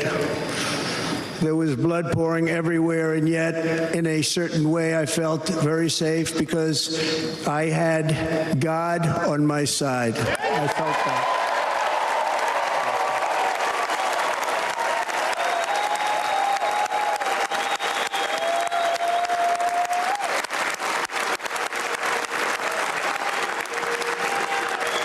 The amazing thing is that prior to the shot... So he didn't say it was actually a bullet. He said it must have been. The only thing I think is a bullet. If I had not moved my head at that very last instant, the assassin's bullet would have perfectly hit its mark, and I would not be here tonight. We would not be together. The most incredible aspect of what took place on that terrible evening in the fading sun was actually seen later. In almost all cases, as you probably know, and when even a single bullet is fired, just a single bullet, and we had many bullets that were being fired. Many. Crowds run for the exits or stampede, but not in this case. It's very unusual. That's not true. Look at any other event when shots are fired, until someone yells, it's a gun, or they're shooting, oh my God, they're shooting at, most people just fucking chill out. They don't know what to do. They hear a pop. They don't know what's going on. They just chill the fuck out. They might bend down, but it's not. They typically don't stampede over top of each other, especially if you don't know where the shots are coming from. Where are you going to stampede to? This massive crowd of tens of thousands of people stood by and didn't move an inch. In fact, many of them bravely but automatically stood up looking for where the sniper would be. They knew immediately it was a sniper. And then began pointing at him. You can see that if you look at the group behind me. That was just a small group compared to what was in front. Nobody ran, and by not stampeding, many lives were saved. But that isn't the reason that they didn't move. The reason is that they knew I was in very serious trouble. They saw it. They saw me go down. They saw the blood and thought, actually most did, that I was dead. They knew it was a shot to the head. They saw the blood. I don't know that anybody thought he was dead. And there's an interesting statistic. He wasn't even down long enough for people to have those thoughts, right? He was dogpiled. He stood up, said, wait. They can still hear him talking. The bloodiest part, if something happens with the ears, they bleed more than any other part of the body. For whatever reason, the doctors told me that. I said, why is there so much blood? He said, it's the ears. They bleed more. So we learned something, but they just... That wasn't a joke. That's just the way he talks. So we learned something about the ears. The beautiful ears. Some say the bloody ears. Many a war has been fought with nothing but ears. They just, this beautiful crowd, they didn't want to leave me. They knew I was in trouble. They didn't want to leave me. And you can see that love written all over their faces. The saddest part is a lot of that's true, and I think he believes it. Incredible people. They're incredible people. Bullets were flying over us, yet I felt serene. But now the Secret Service agents were putting themselves in peril. They were in very dangerous territory. Bullets were flying right over them, missing them by a very small amount of inches. And then it all stopped. Our Secret Service sniper, from a much greater distance and with only one bullet used, took the assassin's life, took him out.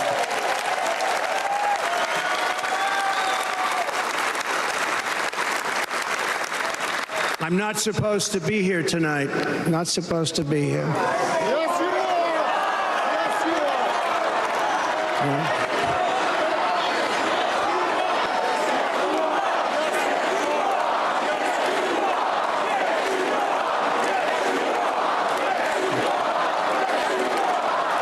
Yeshua? Is that what they're saying? Thank you. Not supposed to be here. I wouldn't even be here tonight. Q-Dad saying he heard from X-Mill guys. So that's first of all, before I reply to the rest of it, that's part of the problem, right? There are a lot of ex-military guys, and they'll use their ex-military experience to just validate their opinion, right? They're like, oh, well, they just say the wild shit, and people want to believe it because they're ex-military. You know how many people are fucking former military? The assassination attempt was fake with actor Trump. Show the people, FBI, etc. Corruption. Who's he been listening to? All of the Q-tards. All the Q-tards are saying the same thing. It had to happen. It was planned out. It wasn't real. Yeah. So many people have asked me what. So that's Donald Trump's very dramatic retelling of the story. I want to show you guys something.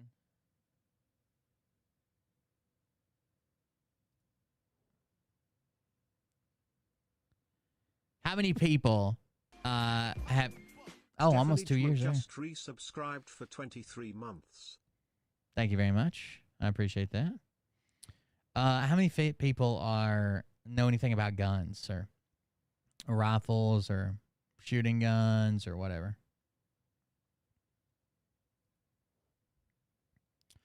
There's probably quite a bit of people, or quite a few people that know something about firearms. Uh-oh. Don't freeze on me, baby.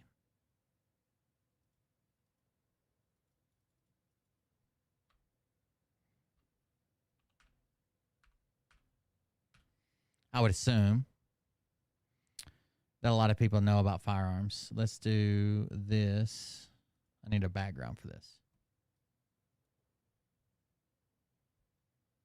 So if I was to show you,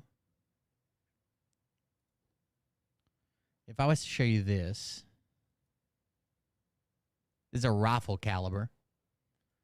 If I was to show you this, what rifle caliber is that?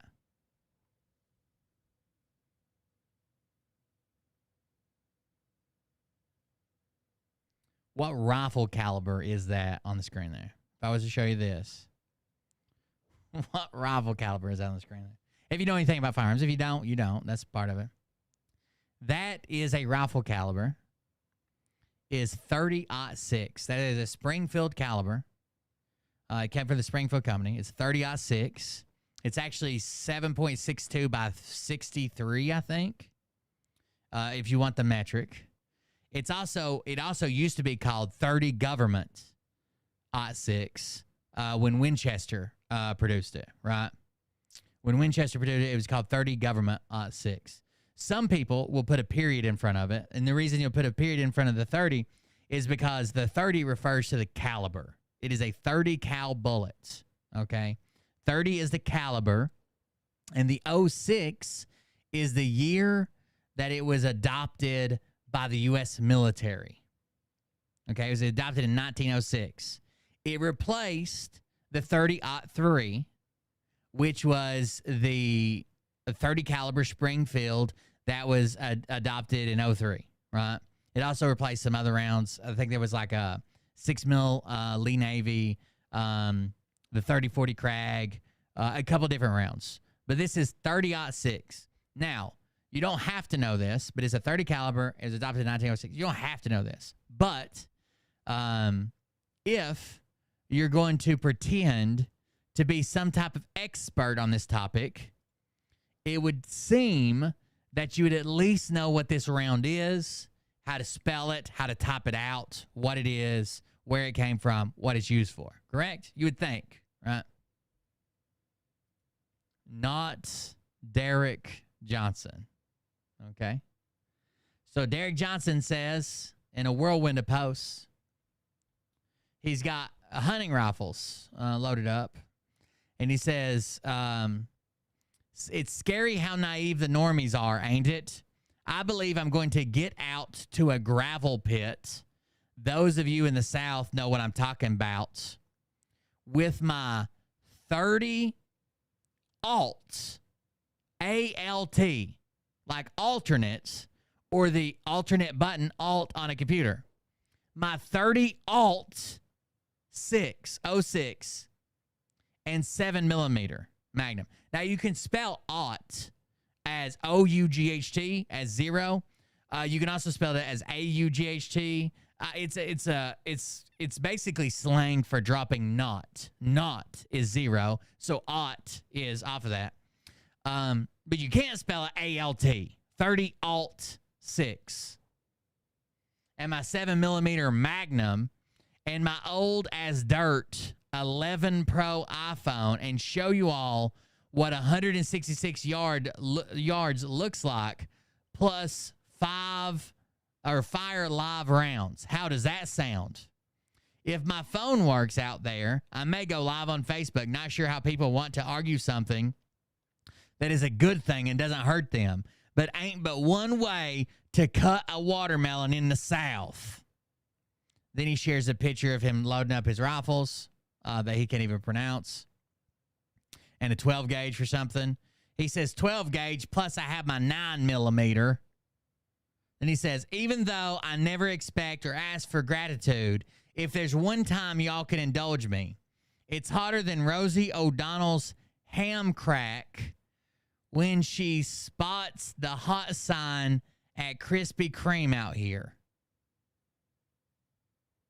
It's hotter than Rosie O'Donnell's ham crack when she spots the hot sign at Krispy Kreme out here. Poor Rosie and your brains for enduring that vision. Here is a direct link to the Facebook page. Now, is the live still up? That's 22 LR, 45 9 mil, 45 ACP. That's 223, 762 by 39. That's AK round and 308. Weird it doesn't show 30 alt 6. 30 alt 6. And here we go. The alt means 0, right? That's why you'd write it 30-006. That's the alt in it. So you wouldn't write 30 alt 06 because you already said the alt. Baby. So, anyway, I'll see if I got someone that knows how to pair these videos together. I don't know where I dropped off and what I was saying last, but, you know, maybe. Oh, this is, I guess this is the middle. Hold on. Try to find somebody to pair these videos together. All right. Let's see if we can try this again.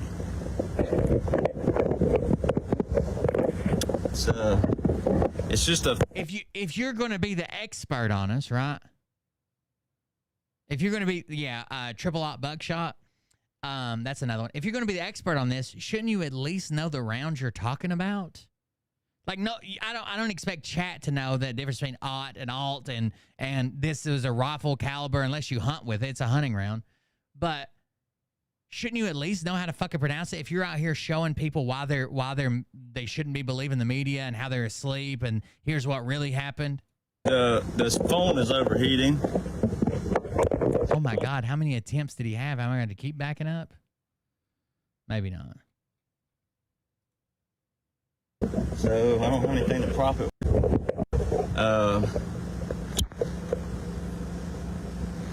The box is way down there, so I'm shooting literally from way back here. So this is about 150 yards. The shooter was supposedly at 166 yards. All right. So you can see the distance here. I'm going to cut my truck off as soon as we flip the phone around because I don't want the phone to overheat again. And I'm going to be shooting a 7mm Magnum, a 30-06, a 12 gauge, and a 9mm just for sound at this distance. So this is my truck right here. So you can see the distance. It's my tailgate. I'm right over here, and this right back in there. It's way, there's some debris right there. And there's a little box way out there, that box. Can't even see it. You can't even elevate it enough. I don't even know if he even measured this, right? 150 yards is a football field and a half. Here we go. Shut the truck off.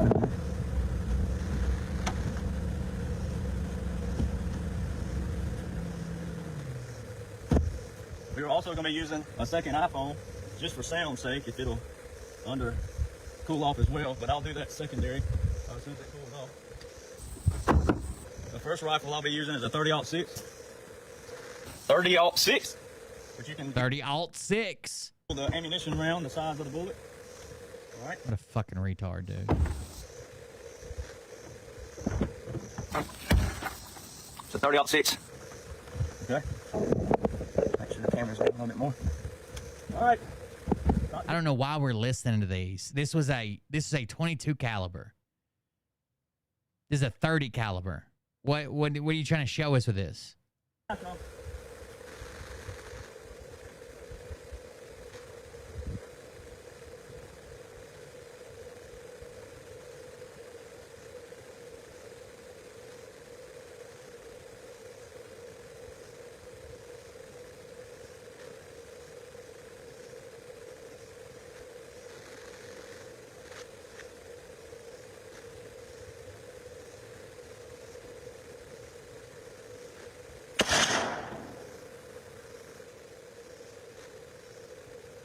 I don't know what we're doing.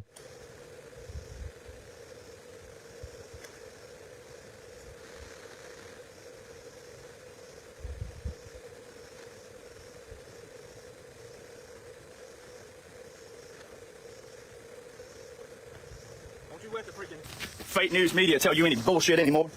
Sick and tired of this stuff. That's the very thing we're leaving. We're leaving that stuff. Fake news media, all the platforms. Now he's just cussing about shit. All right. 7mm Magnum. This bad boy is loud. Every time I hunt with it, and my dad's a quarter mile or half mile off, he wants me to warn him before I shoot it. All you fake platforms. What? Military occupation. Military law.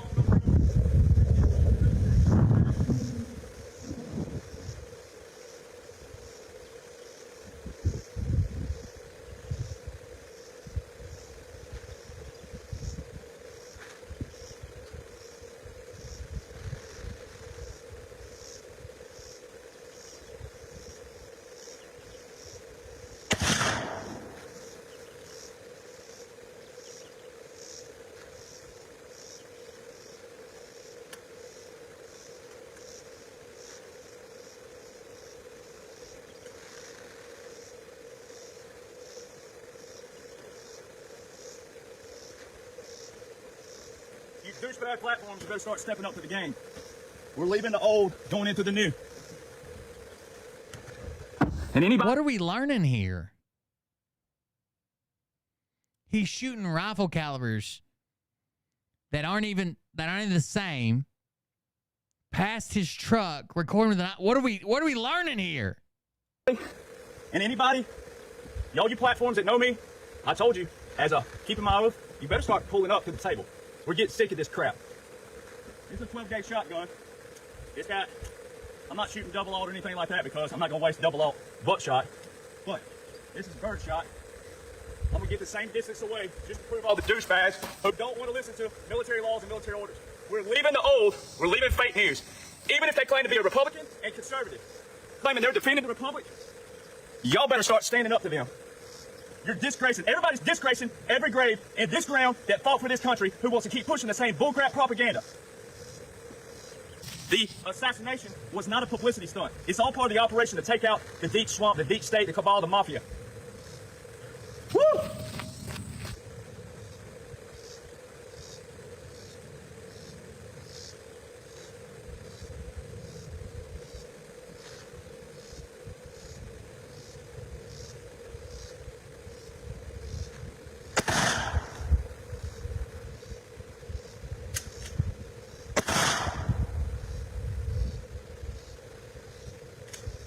I don't know what we're doing.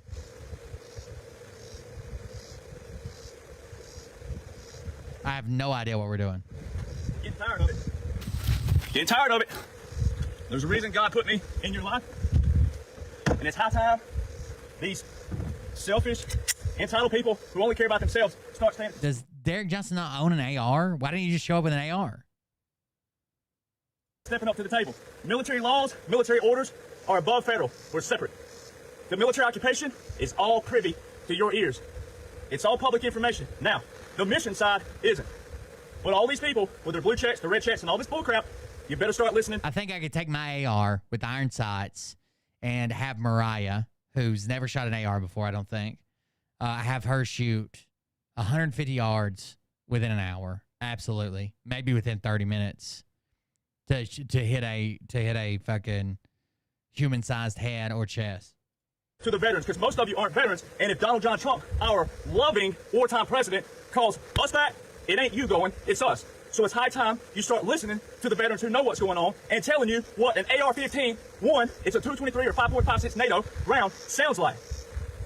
This is an iPhone 11 Pro. You know how old that is in technology? You haven't shot that round yet, bro.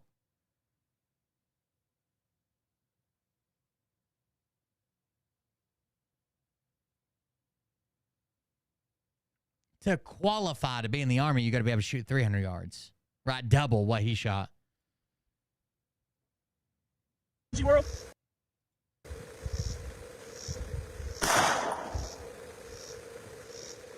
What does he do? He's just shooting in the air now. An AR is the easiest platform. I could teach anybody around. It's not just you. It has nothing to do with you. I know you're bad at shooting.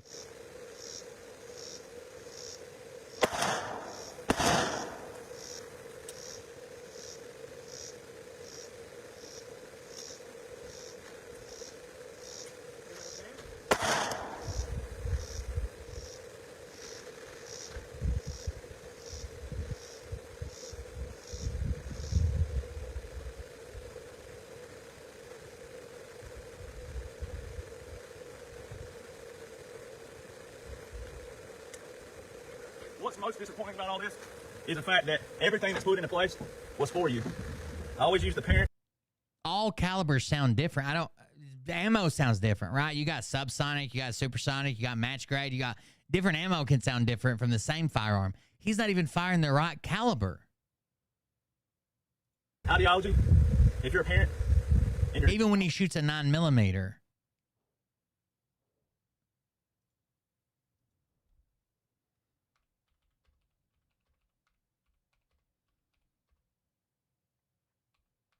A 9mm is, if you go overseas, a 9mm is sold, or it's, let's see, a 9mm is sold overseas, but a 380 is sold as 9mm short. So that's a 30 cal. It's a 380, even the 9mm. I don't know what the real 7mm obviously is 5.56 millimeter versus 7mm. All these guns he's shooting are larger caliber than what was you. I don't know why he just wouldn't show up with something in 223. world looks like, but you're a loving parent and you set up all these things for their success. I don't even know what his claim is. Is that it would have been louder? Do it for them in hopes that they appreciate when they get there, that they appreciate what you did. That's exactly what's going on right now, because they knew us, the people, not me, and not a lot of you out there. That it didn't sound right, or it should have been louder, or there was no gunshot. I don't know what the claim is. Because even if, let me show you something again. We're going to draw again.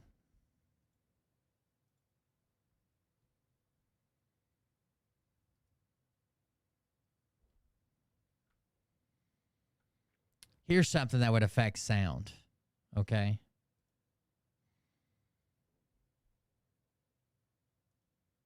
Maybe.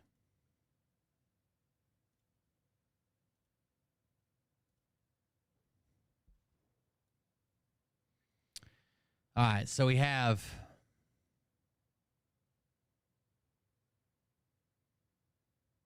a stage.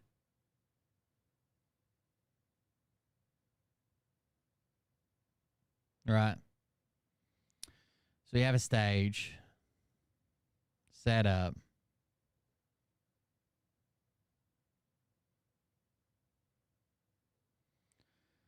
And we have Orange Man Bad on the stage. Okay? Now, I am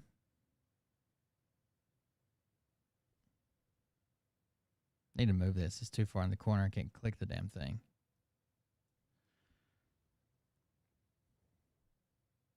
There it goes.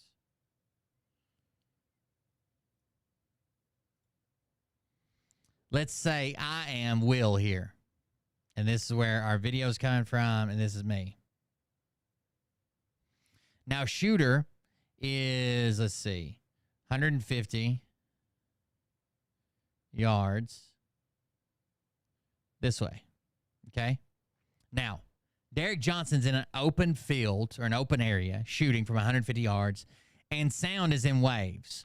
So when sound travels, it starts out, it's directional. So it starts out small, and the waves get bigger and weaker, but bigger and weaker, bigger and weaker and weaker.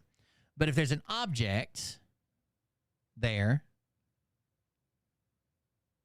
a house, part of that sound wave is going to continue, and part of that sound wave is going to bounce back and cancel some of these sound waves, right? And it can't go through. So Orange Man Bad is here. Then we had a bleacher full of bodies. And I don't know if you guys know this, but sound resonates really well in a human body, right? We're a big chamber full of air. Your lungs, the blood, everything in your body blocks sound. A body is really good at sound dampening. Not to mention all the people that were here. All the people that are standing beside us. So if he's saying it's not loud enough, well, he's going to have to go out and get thousands of people to stand there and block the fucking sound. Right? The sound waves are going to be coming and hitting these people and going back, bouncing back. That's how you get echoes. Imagine if I try to tell you that if you're standing right here and I shoot a gun, that it's going to sound the exact same as if there's a fucking 10-foot thick wall between us, and I'm actually standing on this side of the wall. And I tell you, oh, well, this is what a gun should sound like. Do you think it would sound the same on both sides of that wall? So I don't even know why he's showing us the sound in an open area. I've been hunting and had people that I knew I should have heard their shots, but trees are really good at catching sound. Buildings reflect sound. Human bodies dampen sound. This is as simple as turn your phone on, playing me, right? Your speaker's usually at the bottom. Turn your phone on, playing me, and then stick the speaker to your chest and see if you can still hear me.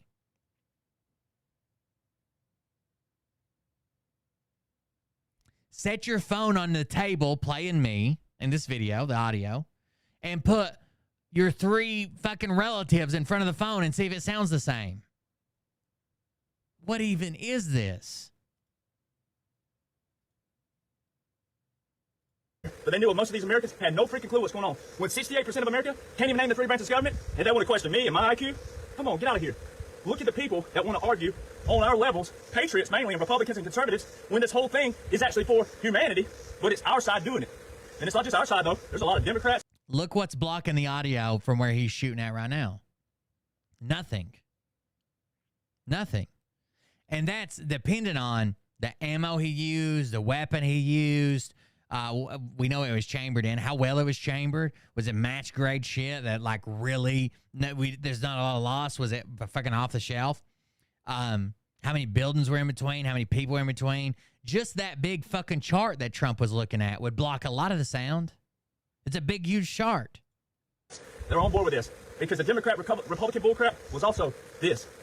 The Washington establishment. They set their own rules and standards up, and they pinned all of the. Here's something for you. You ever been down the interstate? You ever been on the interstate and you look over while you're driving down the interstate, and let's say there's an area of like housing or whatever, and they're pretty prevalent in Tennessee. Other people use different things, but you'll be driving down the interstate in Tennessee and look over, and there'll be these wall sections. They'll look like this, and they have like creases in them. And depending on they're not made to go over a slope. So like the next one will be, if you're going downhill, the next one will be lower, right? And it's just a big wall section. And then the next one will be even lower. And these are just on the side of the interstate system. And that's because there is a house behind here. A very skinny house, apparently. Right? There's a house behind here. These are sound dampening.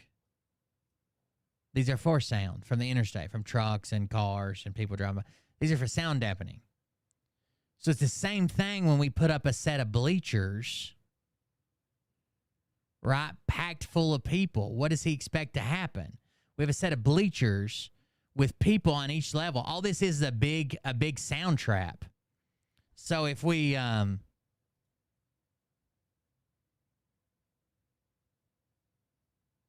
the best way to trap sound is to reflect it and not let it go to the place we want it. So if we look at a set of bleachers from the side, a set of bleachers, now I'm thinking about it, would be an amazing fucking sound trap. Oh, let's make that bigger so it doesn't look as shaky. A set of bleachers would be an amazing sound trap because they come down like this, right? Then they go up and over, up and over, up and over. Right? So when we get sound waves in here, the sound wave's going to come in, and the first place it's going to hit here is chop it off. Right? When it goes that, and there's a small one coming back, then it's going to chop it off here. There's a small one going back, then it's chop it off here. If you don't believe me, go look at acoustic foam, and you'll have this exact shape in acoustic foam.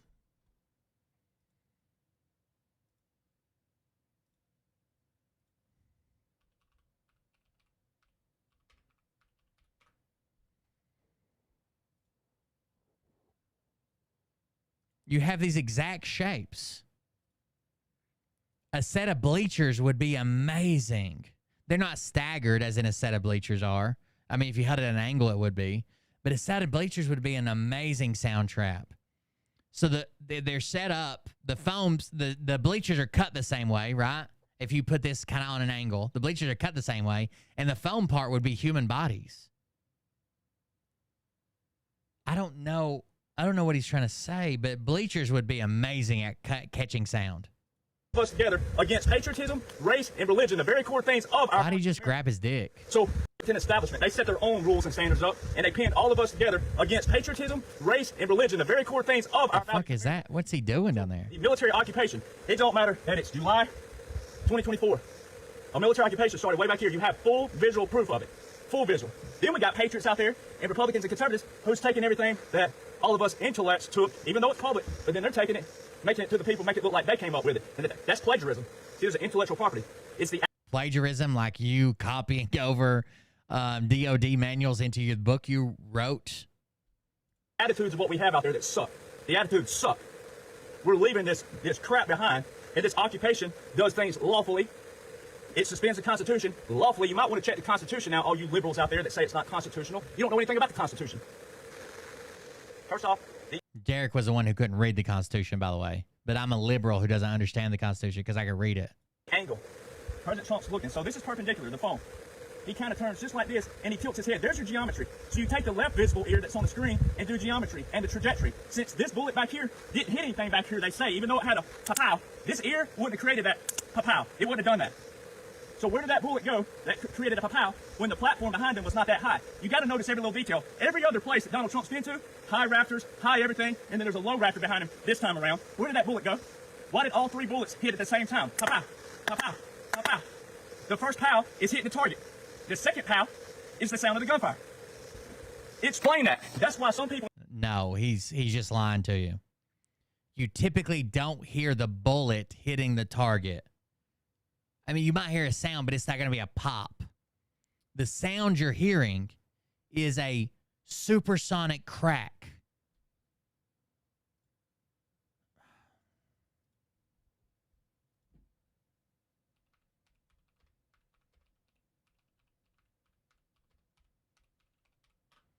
Is a supersonic crack, and then you hear the recoil, depending on how bad you are, or how far you are away.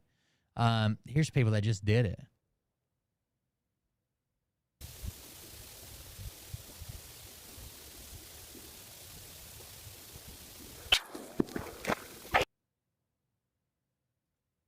The bullet's breaking the sound barrier, okay? The bullet's breaking the sound barrier.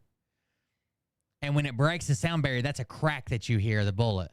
Then, this is actually a really good video. Then you hear the action of the rifle, right? The bullet being fired. Oh, shit. Big Falcon inspection day. This is actually a really good video from the Grand Thumb. Oh, are we going? Cubic feet of drop at about 230 yards with 3 different weapons. The weapon with 5 rounds.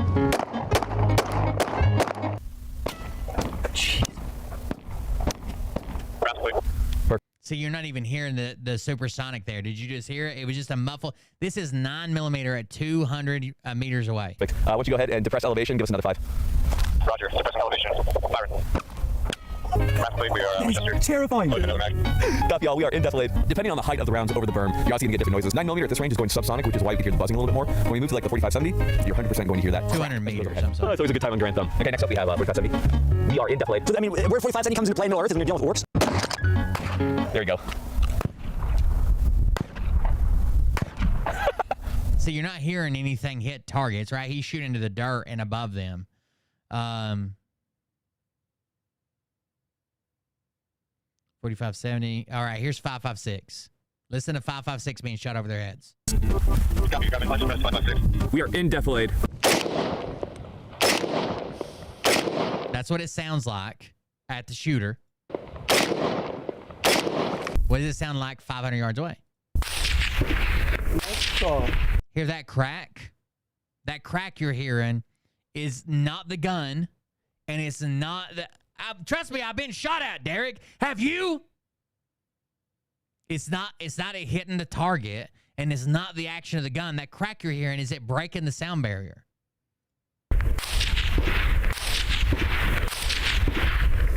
Wait a minute. Okay. I hear the crack.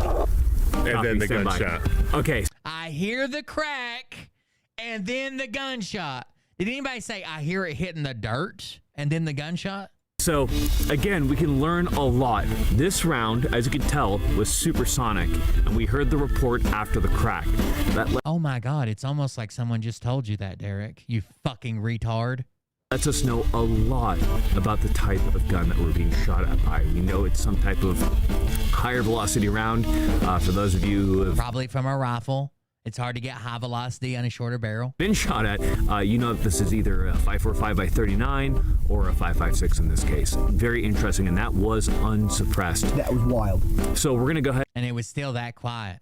And we're gonna throw this. Yeah, it sounds a lot like a whip cracking. It's literally jumping ahead of its own sound, and the sound is collapsing behind it and being drugged to you. Restaurant, hear what that sounds like. This is with suppressor. You still gonna hear the crack if it's supersonic ammo. Mike and the boys can have 2 extra rounds as a snack. So that's suppressed. That has a suppressor on it. And what do you hear? What do you still hear? The supersonic crack.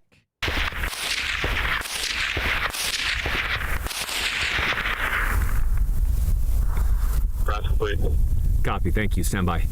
Awesome. So as you can they're behind a berm, by the way. See there, the report was. They were super stringent about the safety in this. Obviously, everybody's behind a berm. He knows exactly where they're at, where they're shooting. He's shooting above them. Much less. Again, that's going to be very hard to directionalize. These guys are just out in the open. If they were in some type of cover, here's an M1 Garand. M1 Garand. We are in defilade. 500 meters. Fire.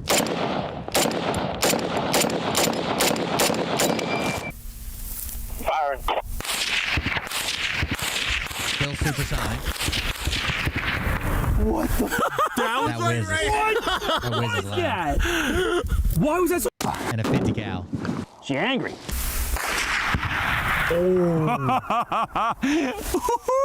See how much longer the hearing the gun. You still hear the crack, but then you hear. That's a 50 cal. Give us 3 more. Dude, that report. You know when you can.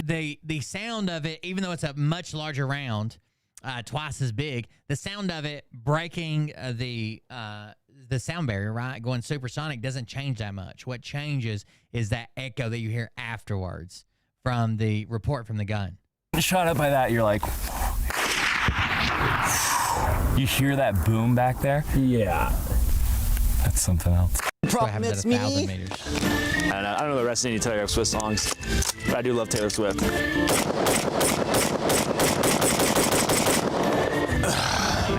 I figure we'd up the ammo allotment for some of these different calibers. The 5 is a little bit too boring for, you know, a 5.56. Like, let's give it to them, you know? Shake it off, I stay out too late. We are in defilade. Fire.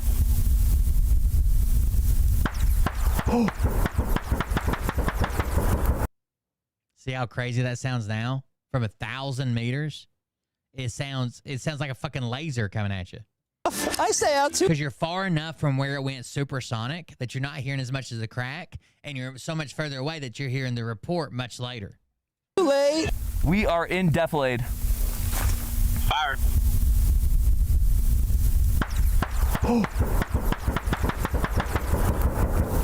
5.56 has still got it, and what's crazy about it once again is it's such a small round that they're so tiny and they have such a distinctive noise. 5.56 really is a wild. So why would he be out firing 30 Alt-6 past his truck? Nothing to block the sound. This is the dumbest example I could think of for him to do. This just reinforces he has no fucking idea what he's talking about. I need to sit there, you know what's down, and let the real people that know what's going on by military laws and military orders do this first. They're misleading American people. And most of these that I know have no oath on the line. It's getting tiring, but that's what we're here for. They have no business guiding the people right now. They are no Moses right now. They're all this. They're a bunch of Jezebels. I am a Jezebel. I'll take that. Look, there's even vultures circling his ass. You can tell he doesn't do much outside. The vultures are moving in over here. Look at that. God damn, Derek. Laws and orders. Laws and orders. I am a Jezebel. I will take that. My mom will take me out to dinner this weekend. Maybe she'll pay. Backlight, baby. So, anyway, I'll see if I got someone that knows how to pair these videos together. I don't know where I dropped off and what I was saying last.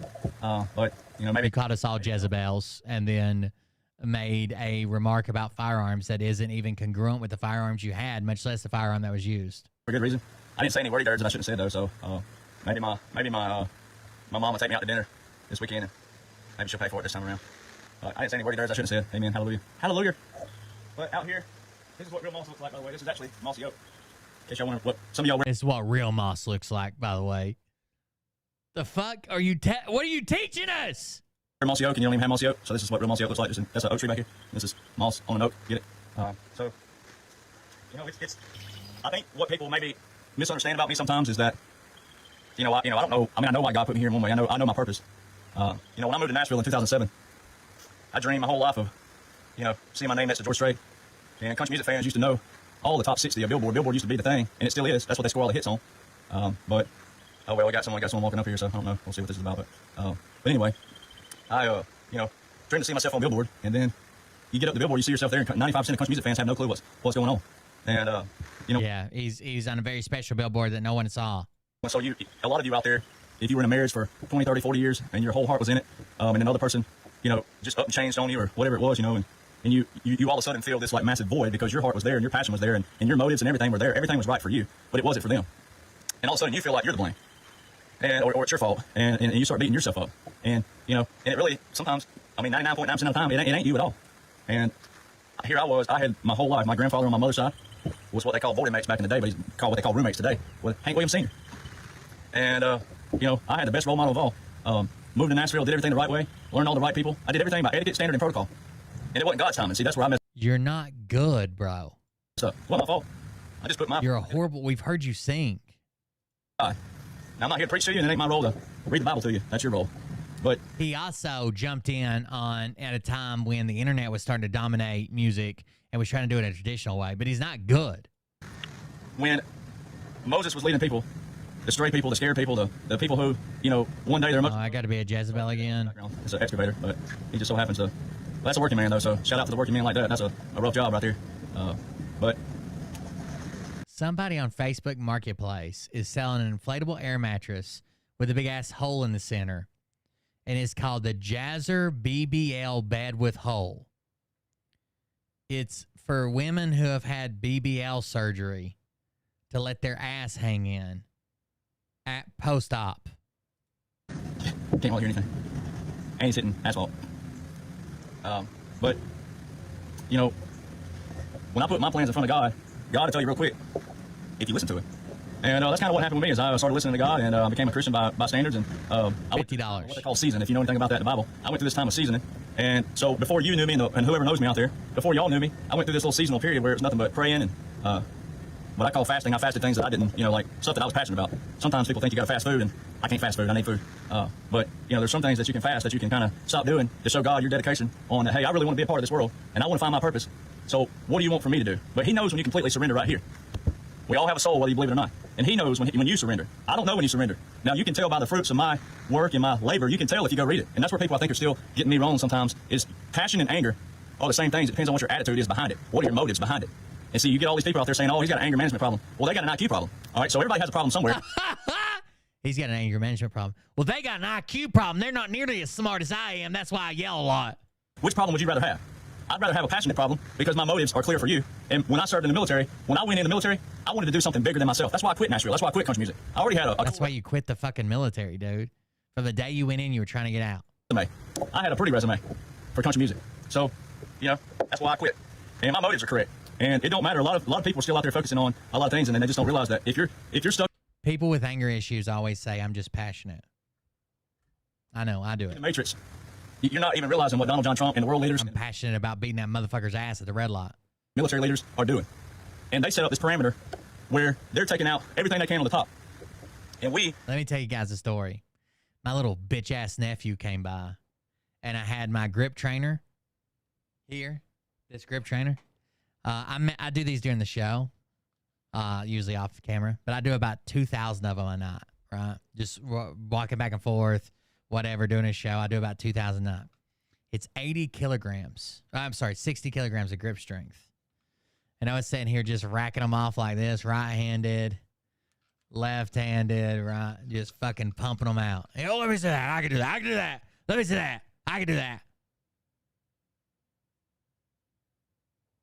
How many do you think he did left-handed? Have to go, like Christ says in the Bible for Christians, we have to be the disciples. He told his disciples, he told everybody, you will be persecuted. You can't be a prophet in your own hometown. I do it so much that it's got like a plastic hinge in it, and I have to stop and oil it or run some water in it or some shit because the plastic rubs together and builds up, and it gets a lot fucking harder. You laugh you out of your own town. That happened. That happened to me in country music. My own hometown didn't even support me. Still don't really. I mean, some people do, but I'm talking about the town itself. So, you know, don't worry about that. When you find your purpose in life, when you feel this right here, that's all that matters. When you lay down or however it happens that God takes you, however he takes me, what's going to matter then is what you and I have between him or whatever you believe. Whatever that light is you believe, whatever spirituality realm you believe in, whatever that connecting God is from here to that great unknown, that's all that's going to matter when that spirit leaves your body. He tried using his fucking leg for it. 2 hands, standing on it. And how do you want to stand in front of God or Christ or a light or whatever it is you believe? How do you want to stand in front of that? How do you want to stand in front of it and be accounted for? Do you want to hear God? I didn't even say your name, Nick. You're self-snitching over there. I mean, I'd much rather be slapped on the wrist for maybe doing too much and maybe, oh, you shouldn't have said this word here and there, but your motives were clear. Oh, you shouldn't have probably gone out there and looked like a whatever with 4 weapons, but your motives were clear. And I understand your motives and your... 4 of the wrong weapons. Do you not own something in 223, you fucking retard? This would be the same as like, okay, you want to know what an airplane sounds like?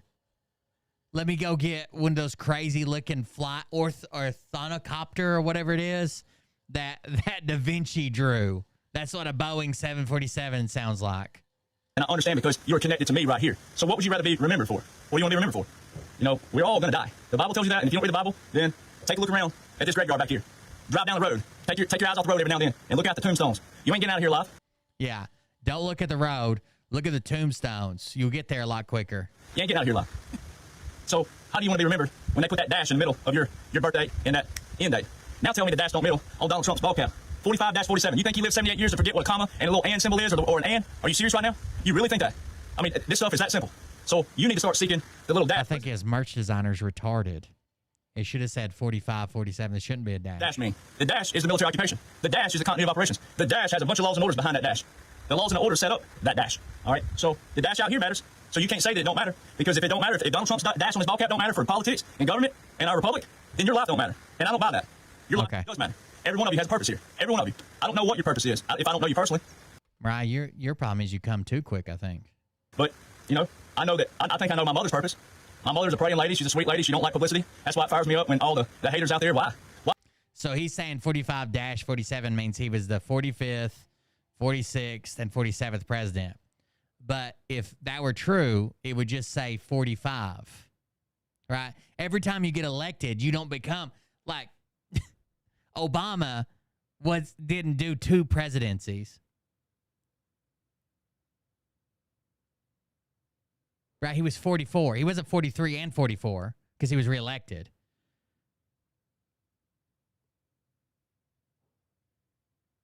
Even if he served 3 terms, he would still just be 45. There would be no 47 at all. You retard.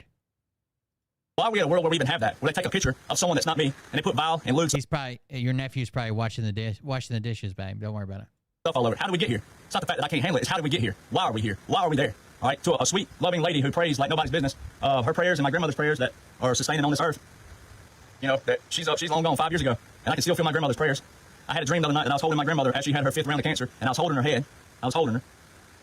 Dreams have to mean something. Oh, did you smother her? Why were you holding her like this? Conversation with my grandmother, saying to keep choking her out, fight and be a good boy, like she always said. And I'm trying. I try not to say some words. I promise you. But it seems like sometimes people just got to hear it. If there's a heaven, I hope your grandmother has a portal to look down from to see what a sorry motherfucker you turned out to be. To snap them out and to realize what we're going through is world history. It's not just U.S. history, it's world history. I mean, you're witnessing a great awakening take place right in front of you. Now, it ain't coming without a fight. It has a fight with it. But it's not as bad as it could have been. It's actually pretty heavenly considering. Yeah, we're going to lose people. War has casualties. But people are dying every day anyway. Like you got to realize that death, you got to quit focusing on things that don't matter and focus on the attitude of the fight first. I'm not susceptible from being killed myself. Death never matters until it strikes you, right? Like, people die every day, but that's a stupid fucking thing to say, like if you lose your parents or your kid or your spouse, right? Imagine someone's fucking wife or husband dies, you show up to the funeral and you're like, well, people die every day, so I don't know what the big deal is. I'm not susceptible from some fool or someone that don't understand the mission, but maybe that's part of the mission. Who knows? We don't know that. Maybe. You already admitted to it, Ron, when he was here. To make you go, oh my gosh, you know, what's it going to take? I mean, that's the part that's the most frustrating, is that what's it going to take for some of your friends and family? I know 1776 Nation, we have a great page here. And the Rattle Trap 1776 Nation, the backup page, we have a great audience. And you people are fighting like all get out. And you're fighting with your friends and family the right way, not the wrong kind of word terminology of fight. But, I mean, little things like a weapon. And then people want to be an expert on audio all of a sudden. And then geometry proves it wrong, like I was showing in the video. I don't know when it cut off, but, you know, if you're saying, I'm going to stand perpendicular to this phone, all right? If I'm talking to you perpendicular, and I'm talking, and then I look over here, and I slightly turn my head, there's no way that you, if you had a gun right now, like Donald Trump was doing, let me take my shades off, there's no way that a bullet came this way and didn't pierce straight through, since it showed you the location. Yes, it did, because right now, the way you just moved is the way it worked. The shooter wasn't dead perpendicular. It would work right now the way you're standing. Not the way you were a second ago, but it would right now. And I still think it was a piece of shrapnel. I don't think it's a bullet. Of the target. It showed you the penetration point. It showed you the point of impact. There's no way that bullet, at his head like this, at this angle too, tilted, geometry proves it. There's no way if you, every one of you with the phone or whatever you're watching on, there's no way via geometry and trajectory, there's no way. And the sound is a paintball sound. All you got to do is go listen. And there's no reason to be afraid. The sound is a paintball sound. That's why I shot a 7mm mag, to show you what a paintball sounds like and what a fucking 223 sounds like. I ain't come here to preach, but once again, you know, God says, no weapon formed against you shall prosper. Yea, though I walk through the valley of the shadow of death, I will fear no evil, for thine art with me. Thy rod and thy staff, they comfort me. I will prepare a table in front of your enemies. I will prepare a table. That means I will set that table up back here, and you can walk through all the gnashing, the yelling, the screaming, the cussing, the vile, the lewd, the everything, and it won't touch you. That's we already watched that. Scripture in the Bible is, and I get chills every time I talk about it. Shadrach, Meshach, and Abednego. I don't care how they got their names. It don't matter. It's the principle. All right? Can you imagine being a big old Roman guard? All those shields on them, big men. The Roman guards were big men. Right? Can you imagine how they had to feel when old King Nebuchadnezzar came down? What are you talking about? We threw 3 men in the fire. What are you talking about? And the Roman guard says, I saw 4 men in the fire. There were 4 men in the fire. I'm not, sir. Please don't cut my head off with a sword. Please don't shoot the messenger. I saw 4 men in the fire. And I love that old Southern gospel song. Elvis Presley loves some Southern gospel. Why would there be Roman soldiers there? Why would there be big Roman soldiers there? He said, could you imagine the big Roman soldier in his shield and his armor and everything? And King Nebuchadnezzar says, what are you talking about? We threw 3 men in the fire. Why would there be Roman soldiers there?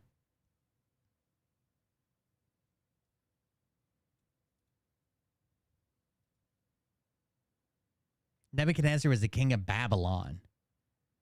Why would his servants be Roman soldiers?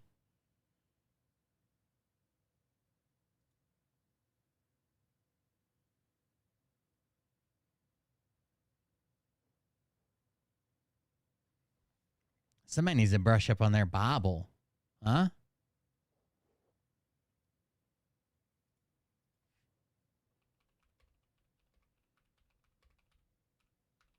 It'd be kind of weird if a Roman soldier was there, right? Imperial Rome was from like 30 BC to like 500 AD. Nebuchadnezzar was like fucking, he ruled from like 600 BC to like 550 BC. He's off by like 400 and 500 fucking years of when Roman soldiers would even exist. Can you imagine being the Roman soldier time traveler that was there? Looking at the old furnace. Old Southern boys, we love Southern gospel. All right. About the song, my mama read a story from the Bible long ago about Shadrach, Meshach, and Abednego. How the wicked king commanded they be thrown into the flames because they would not bow and deny their father's name. Then it goes on to say, well, he was saying, well, mama, wait a minute. There's one thing that I must know. If 3 went in and 3 came out, then where'd the 4th man go? If that don't give you chills, especially if you're a Christian, I don't know what to shake and move you. 3 men went in, and 3 came out. But when the Roman guard looked in the fire, God was in the fire with them, baby. So how do you... It wasn't a Roman guard. The same way that 7mm mag, a 30-06 is not 223. Neither is a 9mm. To fight. Now, this fight that was set up, they thought of you first, where you didn't have to get involved unless you didn't have to. We're talking about on the ground, boots on the ground, Civil War, World War. They thought of you first in this. And why would you not want to know about what Donald Trump actually did? That's what baffles me, the pinnacle. I have a lot of things that baffle me, but the pinnacle is if you support a man and your feelings are rocky and turvy in all kinds of ways, imagine if you're a Christian and you went to God in your prayer and said, God, my emotions they're all out of whack today.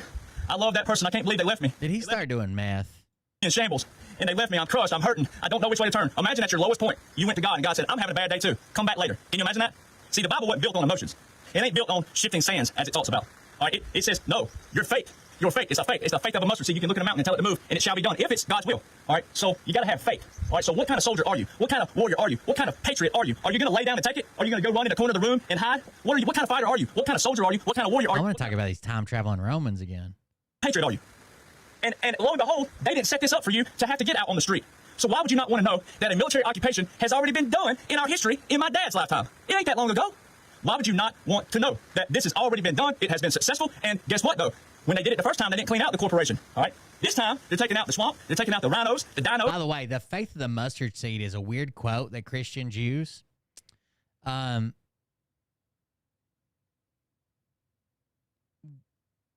Jesus was talking to someone, right? And Jesus had rebuked a devil inside someone, okay? Like an exorcism, okay? And one of the disciples said unto him, they said, hey, we can't cure him. Jesus said something like, oh, faithless and perverse generation, how long shall I be with you? How long shall I suffer you? So he was rebuking them as well. And it's not saying like, you need to get your faith up to a mustard seed so you can move a mountain. Jesus is saying that you don't have faith. You're faithless. It's because of your lack of faith and your unbelief. Because if you did have faith as a mustard seed, you could move a mountain. But your faith is much, much, much less of that. Because the disciples say, why couldn't we cast out the devil, the demon? Why couldn't we cast it out? Because of your unbelief, because of your lack of faith. He's not saying build up to a mustard seed. That's impossible. You can't get there. Nobody could. Not even the disciples that walked with Jesus, that saw him in flesh and blood and spoke with him, would have that amount of faith. I don't know. I've always thought that's weird. He was chastising them. He's like, well, it's like, Jesus, how do we please a woman? Well, if you had a dick, you didn't have to work with tweezers. That probably might help. All the ones who speak like this, all the time, but they, like Donald Trump told you on the campaign trail in 2016, they tell you what you want to hear, but they never back it up. Why is it that every one of you hold your significant other to their actions, but you don't hold it when it comes to what's going on right now? Donald Trump's backing up everything he said. You ever watch the movies with Medea? You know the Tyler Perry movies where Medea's going, he's backing up everything he said. Why do we hold our significant others and people at work and people that are in our family? What is happening, bro? What the fuck is going on here? In circles, why do we hold them on their actions? But when the man himself comes out, he's an outsider, he's not a politician, he's a businessman. Why is it that when this man stepped up to the plate, he said all these things you never heard of in your life, and you're seeing it happen daily, everything that the man said has come true or is going to come true? How is it that you don't want to know that? This ain't for 1776 Nation. This is for your friends, and this is for your family. Stop being lazy. Stop being part of the past. If you claim to support... Could you imagine sending this unprovoked to your friends or family, and it's not a joke? You're like, hey, this man has done everything he said, and he backs it up every day, and we can't see it through the laws and orders. Send that to that's for your friends and family, guys. That's for your friend. Make sure you send that to your mom. And then we will celebrate after this. The gun doesn't sound like that was paintball 1776. Send that to your daughter. The military, if you claim to support Donald Trump, if you claim to support the Constitution, if you claim to support the Declaration of Independence, then you probably need to know what's going on right now in all Medea form possible. Because what's going to end up happening to a lot of you that either served in the military that's saying this ain't happening, what's going to happen to you? It ain't happening. is your spouse or your friend or your loved one or your daughter or your son or your niece or your nephew or your cousin or whoever it is, your best friend Bubba, your best friend Larry, whoever it is, whoever's reading what's in place right now that ain't a veteran is going to look at you and question your motives. They're going to question your service. They're going to question your oath. Because right, do you question my service and my oath? He's obsessed with cemeteries. I don't know if it's like that's where his friends hang out. I don't know if he feels like he's going to sneak back there and drink some alcohol and have a seance. I don't know what the fuck is going on. He's obsessed with cemeteries. People have read what's in there. Ladies, where you at, ladies? Mariah questioned my fucking service. Should be questioned why she got 2 black eyes tomorrow. All the ladies. I've met more females who know they're females, who know they're women, who know they're ladies. I've met more females who said, you know what, first time I ever heard you, I thought you were crazy. And I thought you were full of... Only dumb bitches listen to Derek. He's telling you, right? He's got to read between the lines like he does with Trump. Only dumb bitches listen to Derek. Don't be a dumb bitch. You know what? But you know what ladies and women and females will do? Guys, they go fact check. Because you know what they wanted to do? That guy, he don't know what he's talking about. That guy, there's a flaw here, here's a flaw there. This don't say that, it don't say this, it don't say that. But that ain't happening. And it ain't about me. It's about what's in place by the people that showed it to us and said, here, I'm going to give this. Oh my God, he's so fucking sweaty. Disclose this. Look at those sweat rings. So you out there who keep arguing with your mama, your daddy, your auntie, your uncle, your cousin, your best friend, whoever you are, if you're still arguing with them, you're going to make yourself look foolish, especially if you had some kind of big title like an attorney, a judge, former congressman, former councilman, former councilwoman, whatever your title was, whatever that little piece of paper said, if you ain't reading what the paper says right now. By the way, when people are upset about the Trump thing and people are like, how can this happen? You know, they're taking a shot at a sitting president. Obviously, they're misspeaking, but the Q-tards have latched on to that shit. They said sitting president. They said sitting president. They said sitting president. Now, then you're going to look foolish. And then all these people, see, the cards are going to do like this. They're going to turn over. And we're going to take your jobs. That's what's going to happen. We're going to take your position. We're going to take your fancy leather chair. We're going to prop our feet up on that big old cherry. Derek Johnson's going to become a lawyer after this because you didn't believe in Trump. Oh, whatever the heck it is, desk you got, and we're going to say, toodaloo, get out. You didn't know what was going on. You don't know what was going on. And guess what? You can still be a patriot, but you're going to be a patriot behind all of us who paved the way for you now to do what? Take. Okay, so now it's they're in the front of the line. We're going to be in the back. We're all still patriots, but because they ran around spouting off this crazy for 4 years, they're in the front of the line. See, and listen, right? Because too many people have this self-entitlement. Oh, I'm entitled. That's why when people say Derek Johnson don't have a law degree, ooh, thank you, Lord, I don't. Thank you, God, for giving me an IQ and a brain. Thank you, good Lord, for whatever. An IQ. Thank you for giving me an IQ.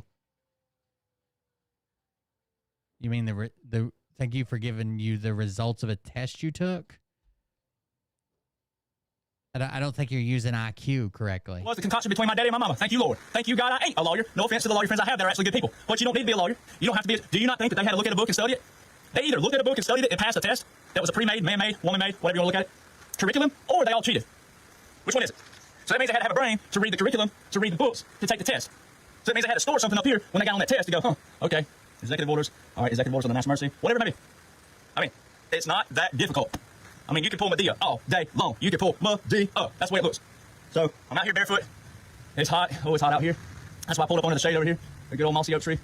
And hopefully the other audio, I don't know where it cut off. But what I'm saying to you, I don't know where it cut off. I don't know what you could hear. Fucking Jezebels. But the other biggest point is that you, the people, the Bible doesn't work on emotions. It helps your emotions, but it don't work on emotions from the standpoint. It is a solid foundation. All right, now. If yeah, what's funny is he's like, all you gotta do is read it and understand it. But everything he reads, he misunderstands what it actually means.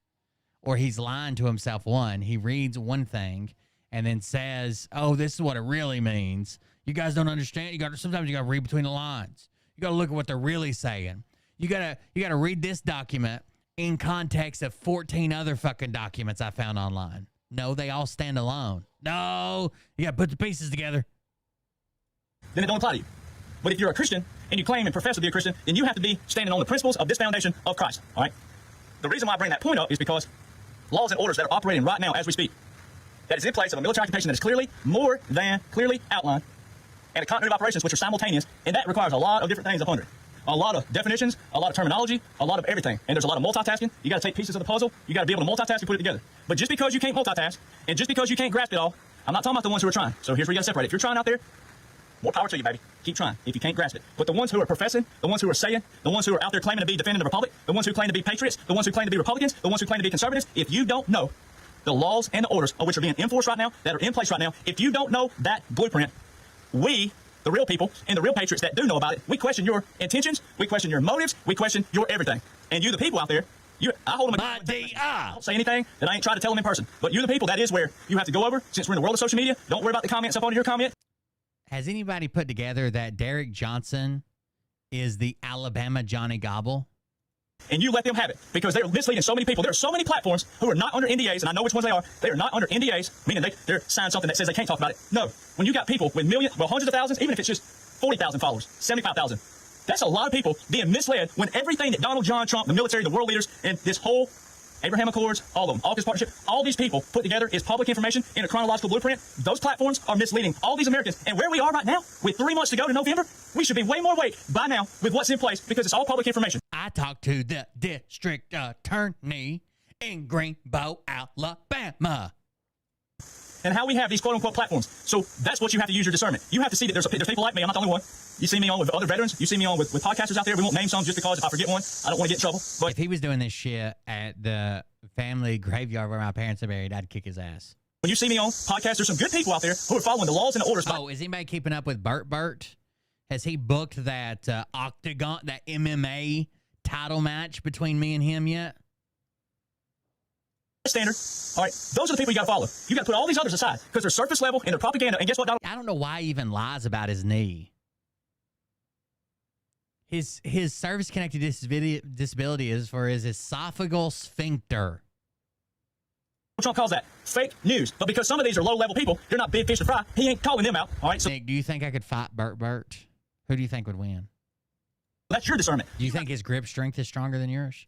Discern that. You have to decide, and you have to know if it stirs your emotions up the negative way. If you're scared, if you're afraid, if you're bitter, if you're sad, if you're angry, if you're in turmoil, if you're topsy-turvy, you don't know which way to feel. If you're whatever you may be.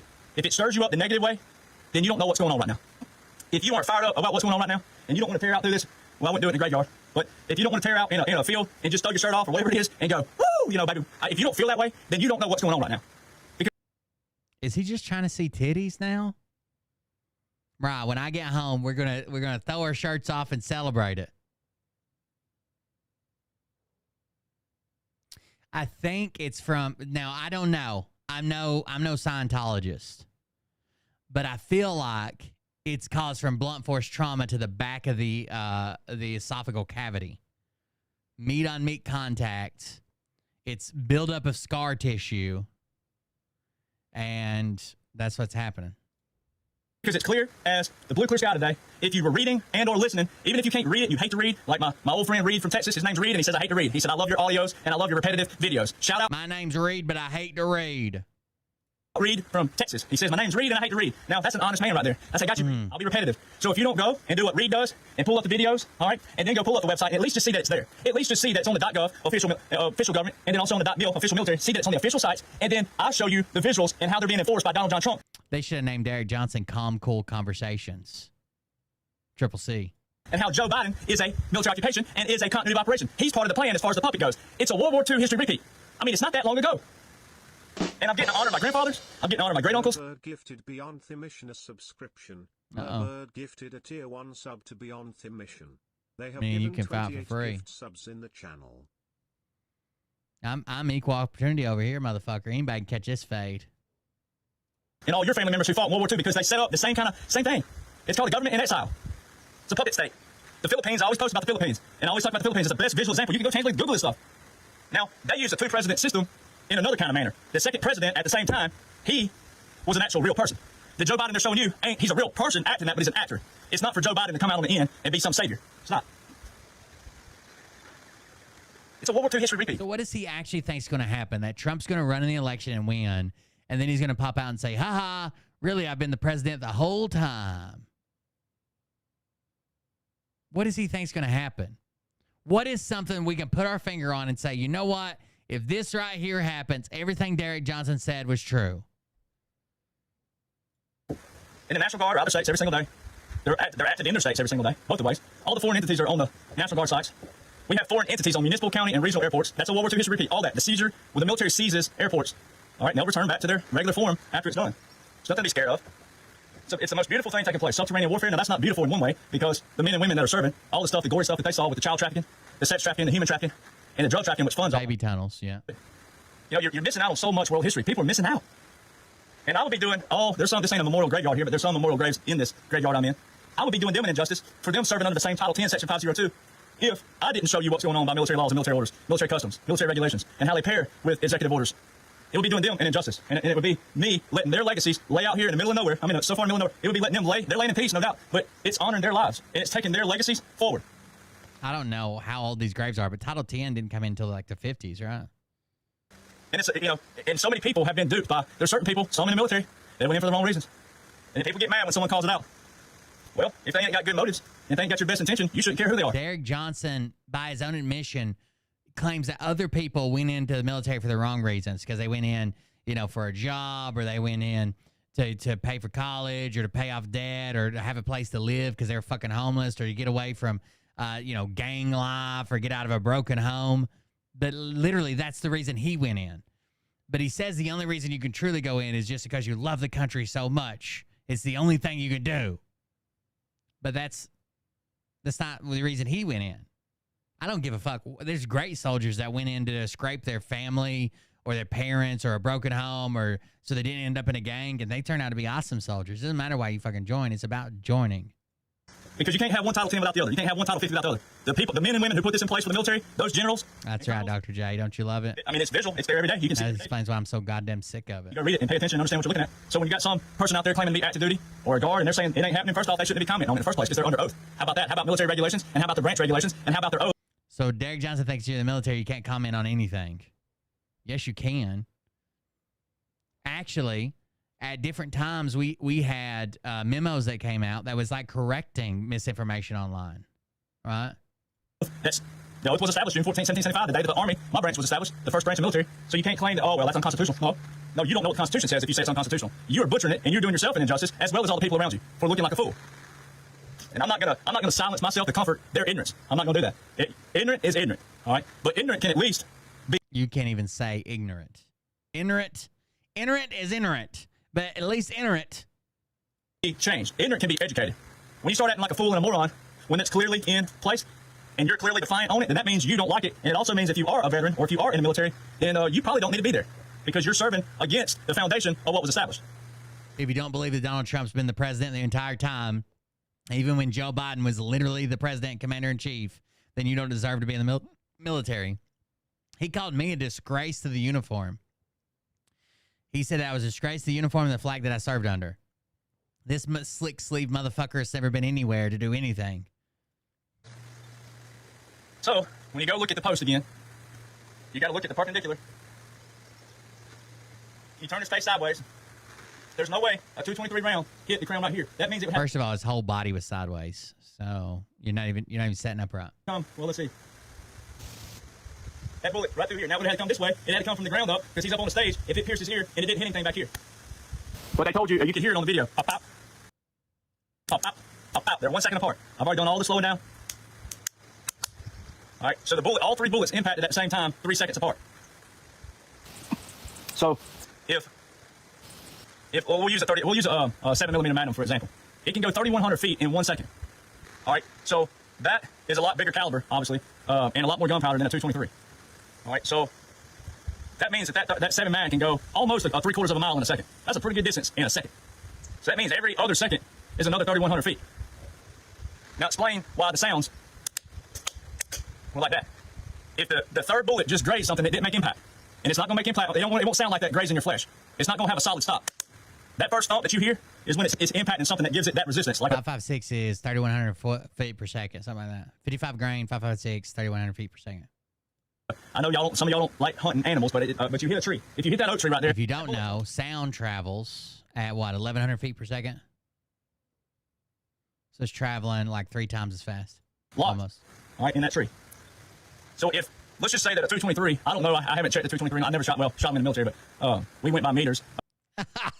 I've never shot 223. Well, wait. I've told everybody how cool I was in the Army. I guess I shot him in the military.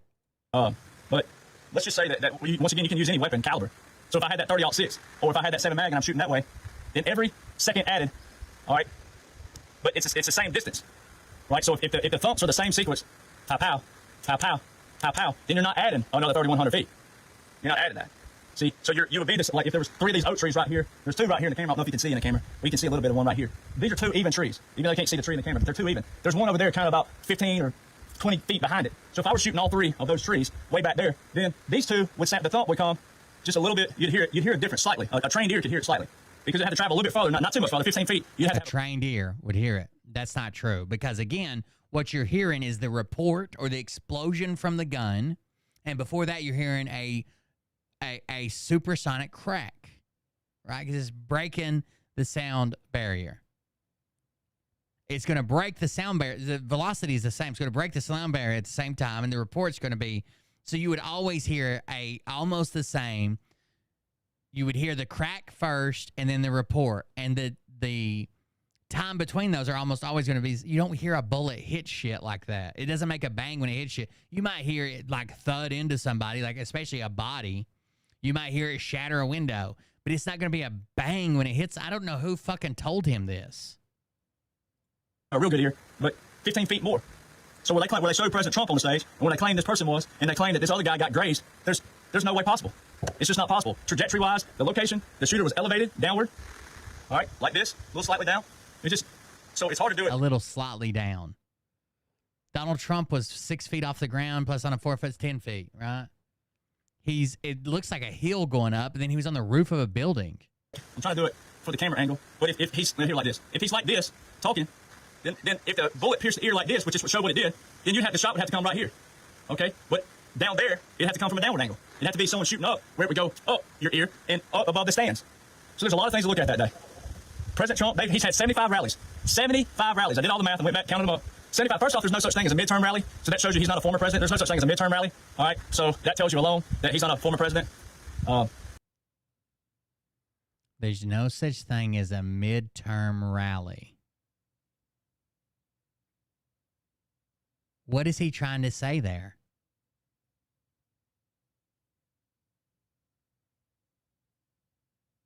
That Trump still had rallies while he was president. Trump still had rallies while he was president the first time.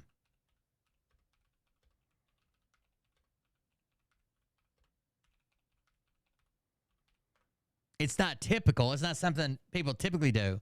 But Trump had rallies while he was president, 100%.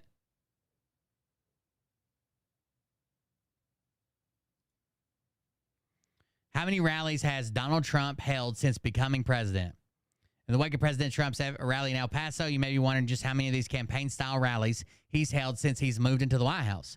The number adds up to dozens. A check of Wikipedia reveals that he's the first president in recent memory to hold campaign-style rallies on a regular basis, even when it's not an election year, or there's not another candidate to support. For example, during his first year in office in 2017, the president held 10 political rallies, averaging almost one a month. His first came in February of that year, less than a month after his inauguration.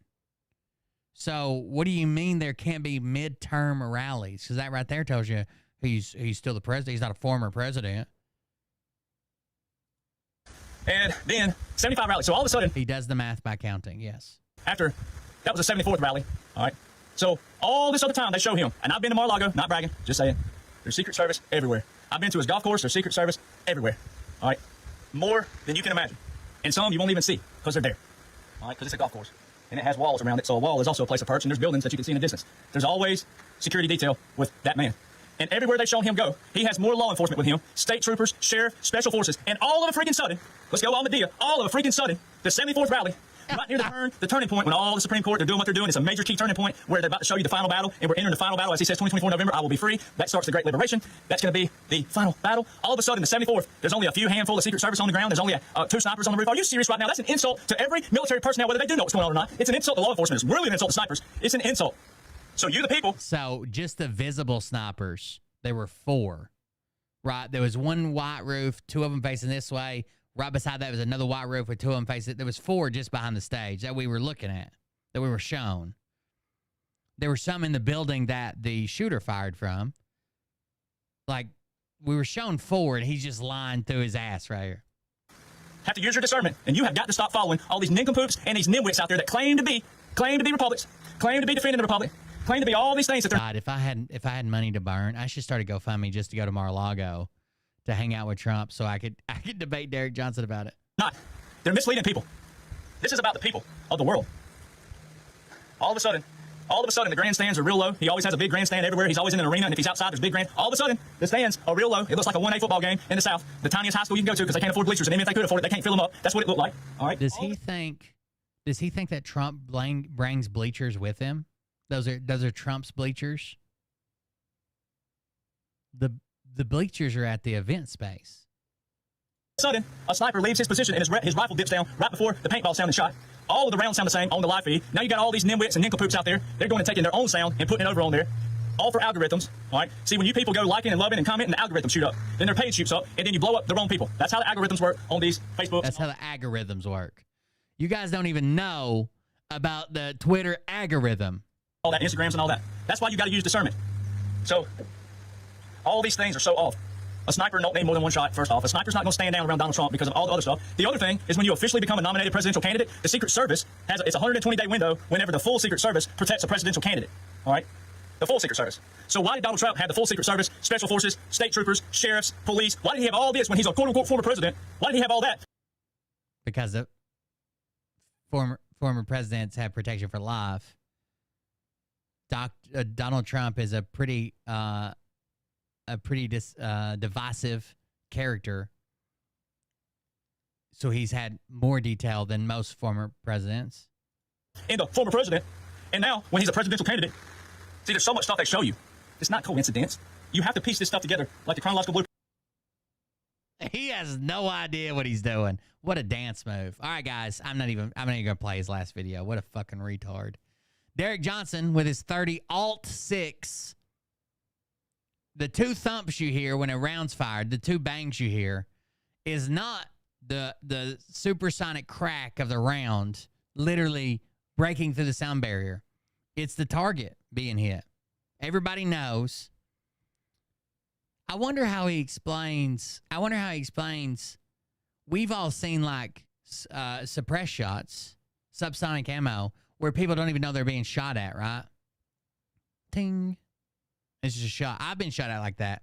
The first time I was shot at, I thought somebody was fucking with me because I was walking and I looked at the ground. Like there was you ever drove up on a car wreck on the interstate? It's a very, you wouldn't forget it if you have, because you drive through a puff of smoke where someone's locked up their brakes or spun around or whatever. You drive through a puff, like you're just driving and then like smoke for just a millisecond and gone, right? It was like one of those moments where I was walking and I remember a puff of sand, like on a clear day. And then I just happened to look at the same time I looked over here and I saw something hit the sand and another puff of sand. And I literally thought that someone was fucking with me and like throwing rocks or something, right? Doing something. Then we heard a crack. That was the crack from the first shot that was fired. We heard a crack, and everybody dove off the side of the road on both sides. We were like in an alternated foot patrol. Everybody dove off the side of the road on both sides, and I'm the idiot still standing there just looking like it didn't come together quick enough. I was just like, what? The sand? What was? And then it hits me all of a sudden. By the time it hit me, everybody else is done fucking gone. Dipped the fuck out. Thank you guys for joining us. Derek Johnson's still an idiot. You can't compare any other calibers, rounds. You can't compare it in an open position compared to meat suits standing around everywhere that are going to block the sound. A bleacher is a fucking sound catch, right? It's a fucking wall to stop sound. It's the perfect wall to stop sound, to trap it. Everything he said has been wrong. It'll continue to be wrong. The guy served 1 year, 9 months, and 3 days. Never forget that, but claims he's some type of expert on weapons or military or laws or orders or anything else. He served 1 year, 9 months, and 3 days. And from the time he joined, he was trying to get out. He's not an expert on anything. He's a deadbeat who joined the military to get free college, then decided he couldn't hack it and did everything he could to get out. And wants to shame actual veterans, saying that they're a disgrace to to the uniform they wear, the flag they serve under, if they don't believe the same thing he does. Derek Johnson is the #1 piece of shit in my book. Thank you guys for joining us. Thanks for being here. I appreciate it. Thanks for hanging out with me. We'll see you about the next one. Don't do anything Derek Johnson would do, because I'll show up to your house and I will, in a video game, murder you. Love you guys.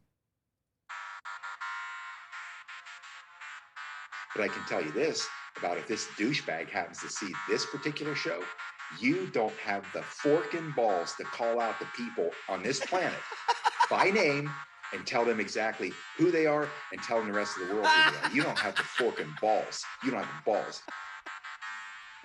Okay, Scott. Here we go, I think I started. Army basic is just 10 weeks, but then you have to go to school. So yeah, I would say 3 months would probably be a good, if you're including like your AIT or whatever. I went to something, Combat Arms goes to something called One Station Unit Training, where they combine AIT and basic. I was there for what, 19 weeks? Something like that. I'm a lunatic. But yeah, it's 10 weeks of basic training, and then you go to school. So yeah, probably at least 3 months, maybe longer than that, was spent in what you would consider, not with a unit, at basic. To profit off of gossip, worshiping drums, cocking, begging for a throat deposit, swinging fucking meat hammers like. Okay, night, guys. He's strapped to the shaft, beating his chest like he's King Kong, starving for attention. I'ma make your gut burst. I'll be your huckleberry, I can quench that thirst. Baby eating lizard people, alien sex. What's next? Trump in a dress, fucking Flynn on his desk. A retard in a vest, climbing up 5G towers, cause you told him if he did, he'd get fucking superpowers. Here we go, I think I started some shit. Piss him off, right, you didn't take out your fucking trash. Bets, you know that stage is set. You better trash. Cause you ain't seen none yet. Here we go, I think I started some shit. Piss him off, it's about to get lit. I'm gonna go home and murder Mariah's vagine. Stage is set. You better buckle up, cause you Gonna be blood everywhere. I used to find clues too. We'll need to reconstruct it like a crime scene to figure out what happened. Jason Q's bedroom. Open his closet, I found some of his meat rockets. I strapped them to my shoes and then I flew through the roof. I found myself in orbit strapped to an F-16. High on amphetamine with Trump in between. Put on a light coat of baby oil and saluted the troops. He tapped me on the shoulder and said, "This is gonna be it." Whoa, wait. Stop. What? What? I'll get my files. Wait, what are you doing? Stop. Hold on. Fucking stop. Dude, come on. Seriously. This is my mom's an alcoholic. Give me a... Oh, my God. Damn it. Here we go. I think I started some shit. Piss them off. It's about to get lit. Get the place in them bets. You know that stage is set. You better buckle up, cause you ain't seen none yet. Here we go. I think I started some shit. Piss them off. It's about to get lit. Get the place in them bets. You know that stage is set. You better buckle up, cause you ain't seen none yet. Round 3. Down goes Nino. Please say it isn't so. Got him backed up on the ropes, trying to ram it down his throat. Now things are getting rocking. He was doing so well. It's all over. Hands on his shoulders. They ringing his bell. You got Frog News Network doing no damn research. They rework and copy on cocks that came first. 9th inning, second string, and they acting like they know hitters. Assholes throwing bullshit, sending bronze to the shitter. All this nonsense on my conscience. It's hard as good night, guys. Who the